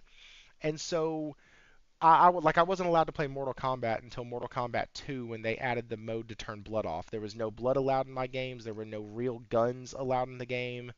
Um, that's actually why I was allowed to play Final Fantasy VII, was because Barrett had a gun on his arm and like it wasn't real, and even the soldiers that had guns, it was so cartoony that it didn't matter. But like I wasn't allowed to play Doom. I wasn't allowed to play those type of games. And so getting into those worlds was absolutely an adventure. And so that's kind of one reason why I love those games. But oh yeah, absolutely. The best for you? Yeah, sure. Absolutely. Everybody else is going to have a different answer than us on that because when you ask somebody what the best is, a lot of times it's very, very subjective and not objective at all. Objectively, the best console is the console that runs the games the best and offers enough quality of life features to make the games amazing and to make your out of game experience amazing. And I would say that that's the PS5. The damn thing does everything Yes. and more. But Well, when I thought about the question, I was gonna say the PS5, but then I told myself, no, this is your question, and then I went to the other stuff. But you're actually right because when we're talking about performance and game availability, the type of games that are available, the options, like obviously the PS5 is I want to say a no-brainer, but then you have people on the other side that like Nintendo guys, right? Like no, because we have three times the amount of games available on the Nintendo Switch, which yeah, it's true because it's been around for 8 years, and also the indie game or the indie scene on the Switch, I mean, it's ridiculously big. You have single developers working out of their basement making games for the Switch and popping them out every few months. So okay, I understand that, but um, I wanted to make sure the question was asked specifically the way that I did. And the way that I thought about it is basically if you're a designer where PlayStation comes out to you and says, this is how big our components are, and it needs to fit in a, 8 inches by whatever width, design something. The designer is not going to say, well, I got to design it so it runs Final Fantasy. No, he's gonna design it to fit the components in there and what it needs to do. And that's the way that I was thinking of the question, not how well it can run something, because that leads back to the games. well, and Wara is having a lot of pushback in chat, and this is why I kind of veered off and answered your question a little differently because he said so personal best experience, but you're not allowed to include games. Well, But I didn't game say that. consoles, you did say that. You said not including games, so you literally I said said that. not including. Yes, I'm not talking about the game part. He said best experience for you. No, I said what was the best console in your opinion, not including games. Right, right, right. That And was so the he original said, well, question. game consoles didn't really do anything but play games until PS1, did they? It's a question. And then I said, and then he said before that they only played games. So which was the best console to look at? Question mark. Yes, that could be also an answer. Which is the best design? I brought up the designer portion of how I came up with the question. It could be for new. I even brought it for the PS3, the controller. Oh The my fact that God, we I'm so went glad they from the didn't go with the PS2 to the fucking PS3. boomerang. I'm Yeah, me so too. glad that they I'm didn't so go with happy. that concept. But I Jesus. brought up the controller for a reason. I like the feel of the controller. I like how it looked. I even like the look was like listen back to the podcast. I think look was like 30 or 40% of my answer was the way that it looked. I like the Yeah. fat boy look. I like the glossiness of it. I like the controller and how it felt. So it was look and then feel and then the capabilities. Like you can stick in the memory cards and you had all these slots for different shit. So it can do more than just gaming. And that was the intention of the question. It's not a technical question, guys. It's a question about your preference here. I Simple. didn't say 5 different consoles, damn it. I didn't. I gave a case for the PS1, why I'm not choosing the PS2, and then I chose the PS3. Like that, I talked about 3 consoles. I didn't, and you know what? You know what? Falky's not wrong. Falky is not wrong. When you're on his podcast with Doomsayer, you better write his fucking question down because it is a part 1, part 2, part 3, part 4, part 5, and part 6, and he wants a fucking answer to all of them. Like, I love Doom. I'm trying to get him on the show. He'll probably be on sometime in November I when like his. dude. I was on Doom. First podcast was on Doom's. That's awesome. Hmm. I didn't know that. I was Yeah. on. I've been trying to get him on the show for a while, but he is so freaking busy on Wednesdays that it's Oh, near insane. impossible. And Yeah. so he has some like time off from work, and he might do what Josh did and stop by. But I think that was him. I have another person lined up for November. I have 2 more people that I'm efforting to try to get on. One, I'm not going to get a response from. I don't expect to. The other one, I hope he does respond. I had one today that we might do just a stream on another night that's not Wednesday. Kind of with just maybe me and him. I don't know yet. Maybe Will can come on that depending on what night it is. But he can't do Wednesdays at all. And then next week we have Morgan coming on. She's on the Otter Play podcast, I believe is the name of it. She's over Yeah. there with a Otter play. Nate, and I believe Nelson's on there when he Yep. can be. And so we are going to have her on. If you follow her, it's Morgan Kimes on Twitter. And if you follow her in her tag, it says she is an Xbox ambassador, and she 100% is, and it's fucking hilarious. And I told her she was bragging about a PlayStation game or something, and I said you better be careful, they're gonna take your status. And she was like, they can try all they want, but they can't have it. So she's really knowledgeable. The first time I heard her talk was on the Otterplay podcast, and I messaged a Nate immediately and was like, dude, she knows her shit. He goes, yeah, bro. She's real smart in gaming. And I was like, oh shit, okay. All right then. And so it's going to be exciting to have her on. It's the first time she'll be here. So that's great.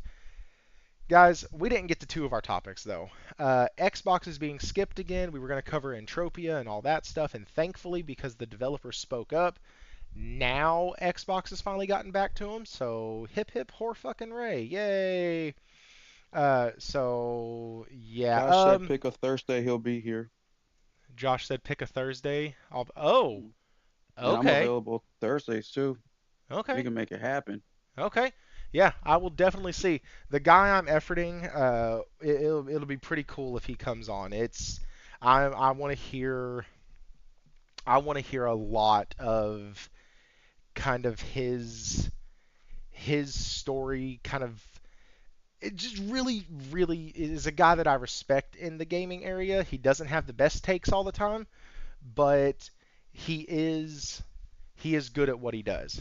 And so trying to effort him on here. It's going to be cool. I did float the idea to Salty about getting the old crew together and doing maybe a special night where it's kind of a Saltiest Gaming podcast reunion show. And so I talked to Wooly. Wooly's down for it. We got to try to find a time to make it work. I talked to Nate and Kofi, and they were both down for it. I know Jez, when he was on the show and I mentioned it, he said he'd be down for it. So now it's going to be just kind of coordinating all of that old crew and seeing what day works for everybody to get them on. So now that my work is slowing down, the channel's picking back up. There's That'd be dope. it's going to be great. I'm fucking excited. Speaking of excited, do not forget. Here, let me put this up. I know for fact that these spoiler casts do not bring in a lot of numbers. I understand that. It is a fun and amazing time, though.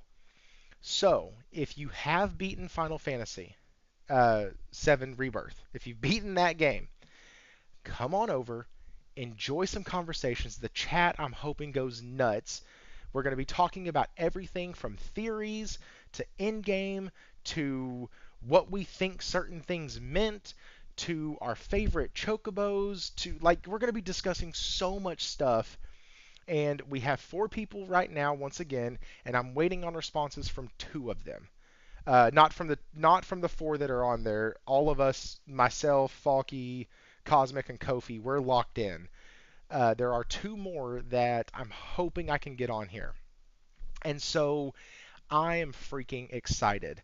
I sent a message out to all the 6 people who had expressed interest to me at one point or another. 2 of them didn't, yeah, one of them didn't beat the game yet, so he kind of backed out. I thought he had, but he shelved it. And then the other one wasn't able to make it on the dates that would work. And so kind of sucked. Really, really wanted him on, but it just wasn't going to happen. So it's going to be great. I have a full graphic set up for the backdrop, so it's going to look different than our show here does. And also, Will, that's 2 weeks. In 2 weeks, you could beat the game. I know how much you game. You could get it done. Maybe not with Space Marines coming out, but you could get it done. But Dude, what is it with Astrobot? Rumor is the game's what, like 15 hours long or some shit? about 15, 15. 20 hours long? I mean, I don't know, bro. It's gonna be tough. It I mean, is. I'll try. If not, I'm definitely gonna check in. I mean, I really don't care much about the story for Final or like I'm not invested to where I want to keep it a secret, so I find out myself. I'm definitely gonna tune into the podcast, and I did not know that your review was spoiler free, so I'm definitely gonna check that out today too, because I really like your review format. I try to copy a little bit of what you do just because I like it so much, so that's good to know. But yeah, It I'll try to is make it. I mean, you got a great cast that day. 100% spoiler free. There is no. Like I said, I didn't cover a single fucking bit of the story in it because it anything I say, even the introduction, if you start explaining the things that are happening in the introduction, you could on accident say something that relates to later on. And so like there's a lot. The Well, dude, story is half absolutely stupid. most of the theories you guys talk about like go over right over my head. Like I don't even know. It's like you're talking a foreign language, anyways. Like you're talking about these names. I'm like, what? What do you? I we, mean, we, I we played are. 7 remake, but I'm like, what the fuck? I don't know. It's so crazy to me that people who played 7 Remake, it's not crazy. I wish more people would have given the game a shot. And we're going to talk about why that didn't happen also, because that is going to be that is going to be a part of the spoiler cast. But guys, I really want this thing to do well. Come on over, check it out. We had 20 gifted freaking members tonight. That is insanity. I was not expecting that at all. The guys, y'all showed out, y'all showed up, y'all showed love to the guest. I am so happy with where this channel is headed. Uh, you can say, well, Josh, I didn't want to say it was you. Like, one of the guys that couldn't make it was Josh, and I'm super sad about that. And I didn't want to out him or anything like that. I know he'll be in the chat. The 6 days that I gave, none of them worked, and I was so sad. I was even going to do a Saturday night show when I'm normally doing D&D because I wanted to open up Saturdays to get him on, and it still didn't work. So really, really sad about that uh, because he was one of the guys encouraging me. Him and Nelson both were. like to finish the game. Like I remember, funny enough, I forgot Nelson had beat the game, but after he pointed it out today in the Discord, he was like, "You finally beat it?" And I was like, "Oh crap, that's right." And I said, "Did you beat Final Fantasy?" I sent him a direct message. He said, "Yeah, dude." And I remembered at that point that he had been asking me to finish it so him and I could talk about it. So I invited him on the show. It's on Thursday. I'm hoping that something happens and he can actually make it. That would be sick. But anyways, guys, that's enough on that. I am super appreciative of what's going on. Xbox will probably have another game skip them next week, so we can still talk about that again. And I'm predicting. Ooh, let's do that as a closer before we exit out of here. Metacritic score. This is just fun bullshit now. Metacritic score for Astrobot. Will, you go first. 94. Whew, okay. I'm at a 92. I'm actually tempted to give it a 95, but then I'm looking back at all the games that got 95, and there isn't very many of them. So And there's way more 94, so that's my number. what's really funny is I chose 95 and then knocked it down 3 points because it's a PlayStation title. True. So Very true. I bumped it down to 92 because of that. I think Jay Barry, was it Jay? Somebody on X had posted that question, and he's going for an 89. I said 92, and his and my reasons were the exact same. We just initially rated the game differently. So I he also was like, think too that maybe Astrobot will avoid some of the bullshit because it's like a family-friendly game. Maybe. "Hey, guess what? It's a fucking cartoon." Yeah, but you know how these people are. Man, I'm telling you.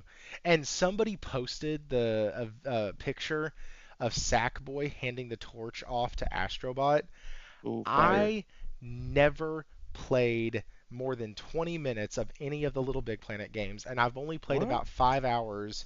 I didn't like platformers back then. Dude, we can co-op Ash the new Little Big Planet. What's it called? Sackboy, A Big Adventure. Yeah, we can co-op. That game's fun, dude. It It looks. is. I mean, it's PlayStation. Come on. It is really, really fun. But like, even though I don't have a huge connection to Sackboy, like like a sentimental wave like rushed over me, and I was like, "That's adorable. That's sweet. That's really cool." But anyways, guys, that's mine. I am going to go ahead and call it a night. It has now been 3 hours. It's now midnight. Thankfully, I'm going to get some gaming in tomorrow morning because I don't go into work until noon. Sadly, that means I'll be out until 10, but it's okay because I'll get some gaming in. Will, JP Loco, we talk so much about performance and rarely talk about looks and features. Casuals like looks and features a lot more than horsepower. Oh yeah, baby, but give me that horsepower, please, for the love Oh yeah, of we God. want the Give, horsepower give me for sure. everything. And that's why I'm so high on the PS5 Pro right now. Like, if the initial rumors would have been true and it wouldn't have been that big of an upgrade or that big of a predicted upgrade, then I would have been like, you know what? Fuck it. I'll just keep this. But I'll be honest with you. If they end up knocking it out of the park and giving 1/3 more power to this thing, then what that means for me, a guy who buys three, well, this year I'm going to buy three full-priced games, and one of them was gifted to me at the beginning of the year, Final Fantasy VII Rebirth. And so I'm going to be buying, I have one more game I can purchase at the $70 price tag. One.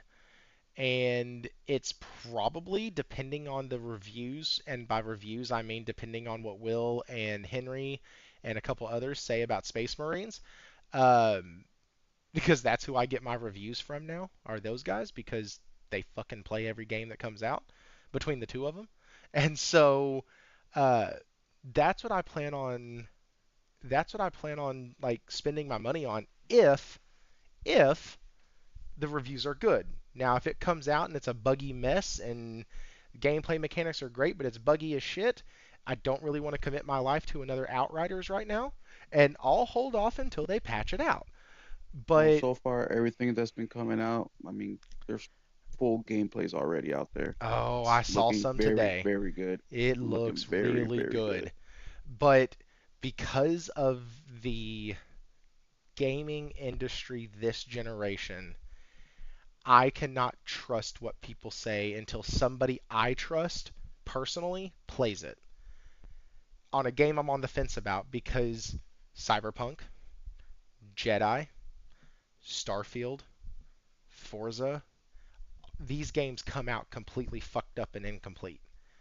And like that is literally the fucking way we started the generation was with Cyberpunk coming out a buggy and broken mess. And if PlayStation Studios is not the one behind the game, I still get a little bit gun shy. I'm hoping it's amazing for your sake and for the gaming community because damn it, we need another fun game. And we need one that gives us gunplay and fun and special abilities and hordes of shit that we can just kill at the end of a day. So fun. So fun. That's why I used to play zombie mode because I could just get on there solo and play zombies, kill them, never make it out of the first level because I didn't have enough people with me to do so. And it was awesome. Oh, hey, Slimy Mucus. Dude, I haven't seen you in a hot minute. Welcome back. It's good to see y'all. That is one thing I do love about this channel is right now, might make no mistake, I want to grow. But right now, we are at a point where I know the names that show up here. And so when somebody new hops in, or when somebody who hasn't been here in a while hops in, I can literally shout you out because I'm excited that you're back here. And I love that. Warren and I have been having a ton of conversations over the past week, week and a half about the community here. And I know, I said I was leaving, and I get that, and it's late. But I feel like a lot of this stuff needs to be said and reminded of at least once a month. And the community here is absolutely fantastic. If you're not a part of our Discord, there is a Discord link in the description below. Join the damn Discord. It's so fun over there. It is such a non-toxic environment where we argued today for no, was it today or yesterday? I think it was yesterday. We argued the entire fucking day and nobody got pissed. Like it was just a big, huge, giant back and forth over what we thought about Concord and what happened and why we did this and why we did that and all this other stuff. It was amazing. It was awesome. And like nobody got pissed off. And I was talking to War a little bit and I was like, I don't think he's going to get upset if I share this at all because it's honestly probably going to convey the same thing that a lot of us feel. Like the Discord gives us a place to talk with non-toxic gamers. Like Falky, what he said on here and why he likes coming on here at the very end of before he left, he was happy to be on a place that didn't have a chat that was pretty much toxic. Is I don't remember exactly what he said, but that was the vibe. Like that was he likes having a chat that's not completely nuts all the time. And y'all aren't. Let's go! We just talk. Whoa, Sergio Garcia just subscribed. You get your own little PS5 controller. Look at that right there. Thanks. I appreciate that. Uh, but yeah, guys, we have one hell of a community. You don't have to be a member to join the Discord. All I ask, and it's not a requirement, is that you just subscribe to the channel. It doesn't have a check on there or anything that makes sure or whatnot. I've actually think at times I have a channel member who hops off of social media, like all of it, and then he'll come back 2, 3 months later. Well, Henry, yes, Henry, I know you were pissed off, but you weren't pissed off at us, and that's where the difference was. We actually carry ourselves as adults, which is shocking, because you can drop a bomb in there and say Call of Duty is the best game ever made, and we're gonna look at you and go, yeah, I don't think so. But here's why I don't think so. What about you? Like, why do you think it's the best? And we'll actually start a conversation. It's the damnedest thing I've ever seen. It's fucking amazing. Need to check in with Cosmic on how he is enjoying Crash Twin Sanity. Man, Cosmic went to bed, bro. Like that's actually one reason why the stream for the spoiler cast is starting at 8:30 and not 8:45 because I'm trying to give us an extra 15 minutes for bullshit at the beginning. Uh, but no, guys, y'all are fantastic. Y'all make the channel. Speaking of channels, Will has a channel. It's in the description below. Also, follow him on X. He does. He likes a lot of the indie games, and so he just did a review today over one of them. It was a good review, nice, short, clear, and to the fucking point.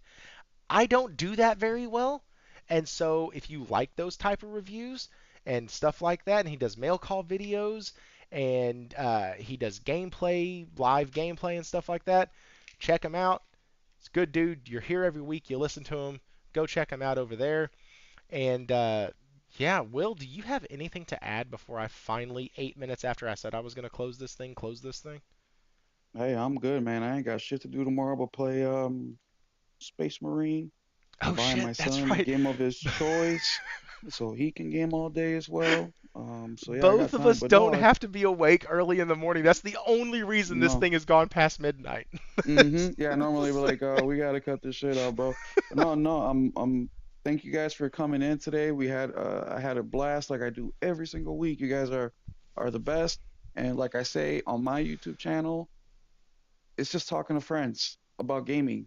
I don't get to do that in my personal life too much. I mean, I have a cousin who's a super casual gamer, and I have a coworker who lives in Atlanta, Georgia, and flies up here once every couple months. And then on meetings, we talk, before the meeting starts for a few minutes about gaming. And that's about it. So it's nice to come in here and talk to gaming or talk about gaming with you guys, no matter how controversial my takes are or ass backwards they are. You guys still accept me, and I appreciate it. And I thank you very much. So thank you for tuning in. And we'll see you guys next week, or follow me on X and YouTube, especially the Discord. The Discord is the best place, guys. You hear from me, Thrifty, all the guys that you see on the chat for the most part. We're all on there.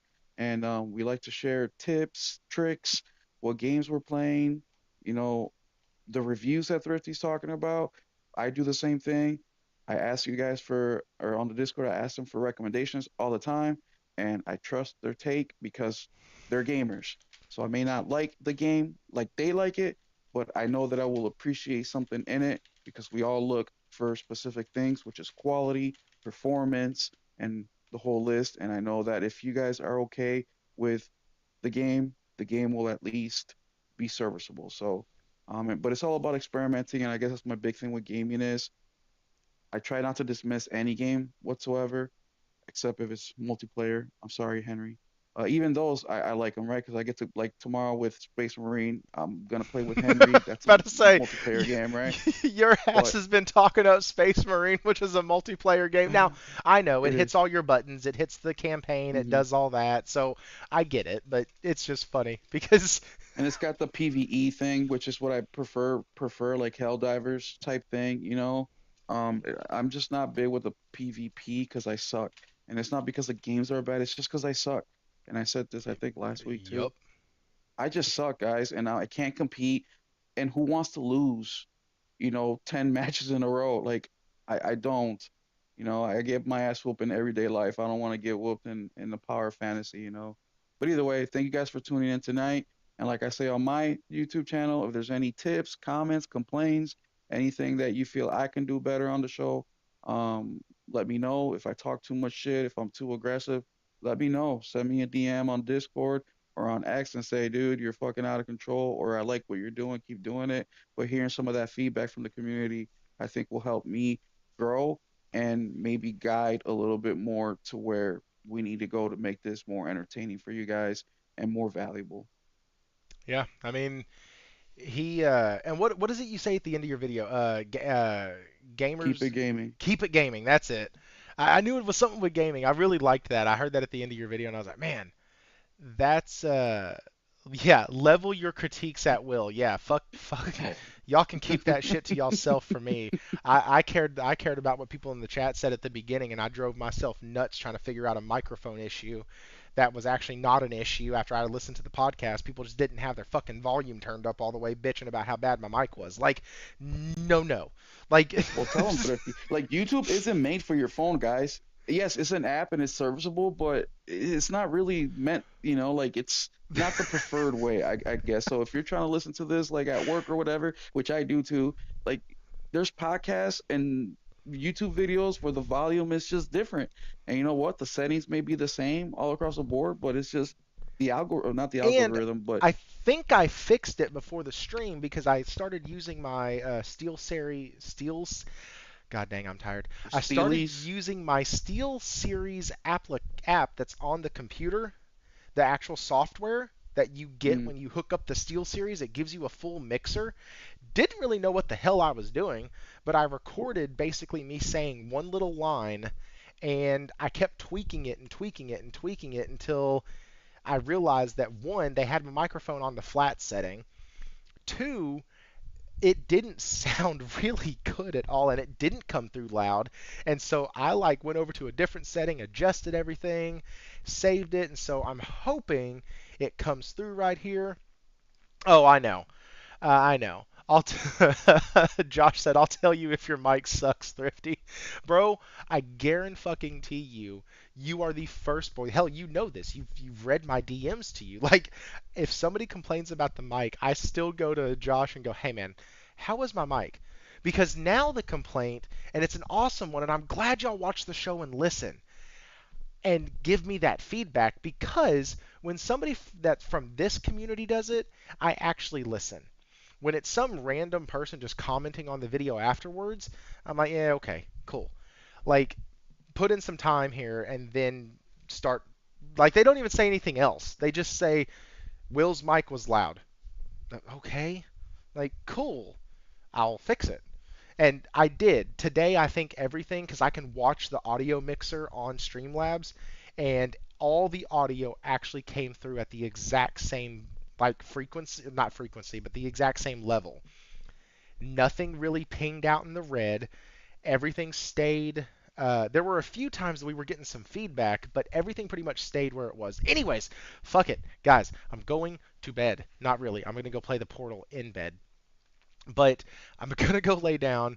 I need to get started on um, a Kimbot because, right, I sent. So, full transparency, Nelson bought the game for me. He said, "Hey, here's this. I only want you to spend it on a Kimbot." Okay, cool. I did. This game was made by 8 people. Okay? Understand all of those factors going in. When you go after or almost to the end of the tutorial section, and I'm not even kidding, almost just to the end of the tutorial section, I had to turn it off. There was frame tearing. I have not experienced frame tearing in a game ever. Like, anytime somebody talks about frame tearing, I'm like, I don't know what the fuck you're talking about. I actually experienced it, and it was repeatable in the exact same spot. And I told Nelson about it. I was like, man, I cannot believe it, dude. This game has frame tearing, and I've never experienced this. I'm not a fan. And I sent him a little clip, and he goes, bro, you haven't even got the first weapon yet. And so I was like, you know what? Because I'd said I might get it refunded because I feel like that was a waste of money if the game has heavy performance issues.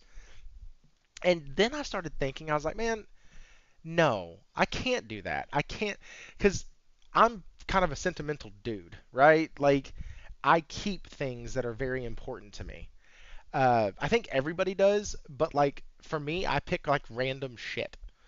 And so like I have stuff in my closet in a box from when I was a kid that my wife has looked at before and gone, "What? Why are you saving this?"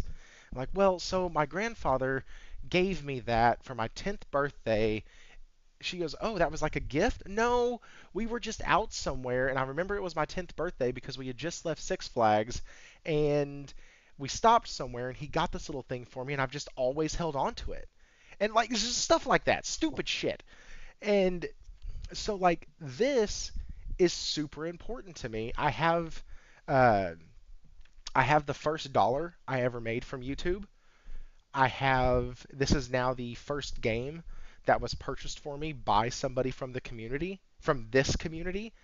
And so I don't want to get rid of it. Like, it's important to me. The game could have been straight ass, and it's still something that I can look back and go, damn, somebody thinks that this channel is worth enough, or somebody puts enough value in what's going on here and in me as a creator, which I was telling Wara, I'm starting to get to the point where I'm viewing this not so much as just something that I do, but I'm really starting to take this as the things I say here have weight to them.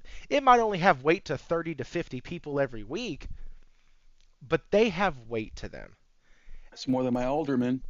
And so and so it's very much, you have to take better accountability and better self-awareness when you're starting to reach out to 571 people on a channel basis, but 35 to 45 people a week. Like, there's a responsibility to that. And so really just want to make sure that this channel always stays focused on having a blast and talking about games for sure, but that it never gets to the point where we're just spitting nonsense just for the sake of clicks. And once again, we have such a damn good community here that I don't ever have to worry. If I do stupid shit like that, Warawana and Josh, actually Josh was the first one that said he would deal with me. Because I had mentioned this in a stream a while back before I'd even gotten monetized. Josh said, you ain't got to worry about it. And then Nelson chimed in and said the same thing. It's people who don't have communities like this and who only have echo chambers that go off the rails and act ridiculous and get away with anything and everything. Because nobody is there to call them out on it. And so I appreciate every single one of y'all, and I need to get off of here now. Okay, so have a great night, guys. Y'all are amazing. Y'all are the reason I keep coming back and doing this. If y'all weren't here, I would have nobody to talk to. I still got a ring pop my wife gave me. Hell yeah. Henry, that's the kind of shit that I would keep. Just some little thing that, like, cool. Yeah, why do you have that? Well, see, I picked it up, like, you gave it to me and I didn't want to get rid of it, and oh shit, I didn't know you still had that. Yeah, I thought it was the best day that we had. Like, it's freaking nuts what our minds put value to. It's not something that I do, it's something that I am. Shut up. What is that? I'm not the hero that Gotham needs. No, I'm not the hero. I'm the hero that Gotham needs. You're the hero that Gotham deserves. That's what he said to Two-Face, right? That's what he said to Harvey? Anyways. All right, guys, I'm out of here. Y'all have a wonderful night. Thank y'all so much. All the things we've already said.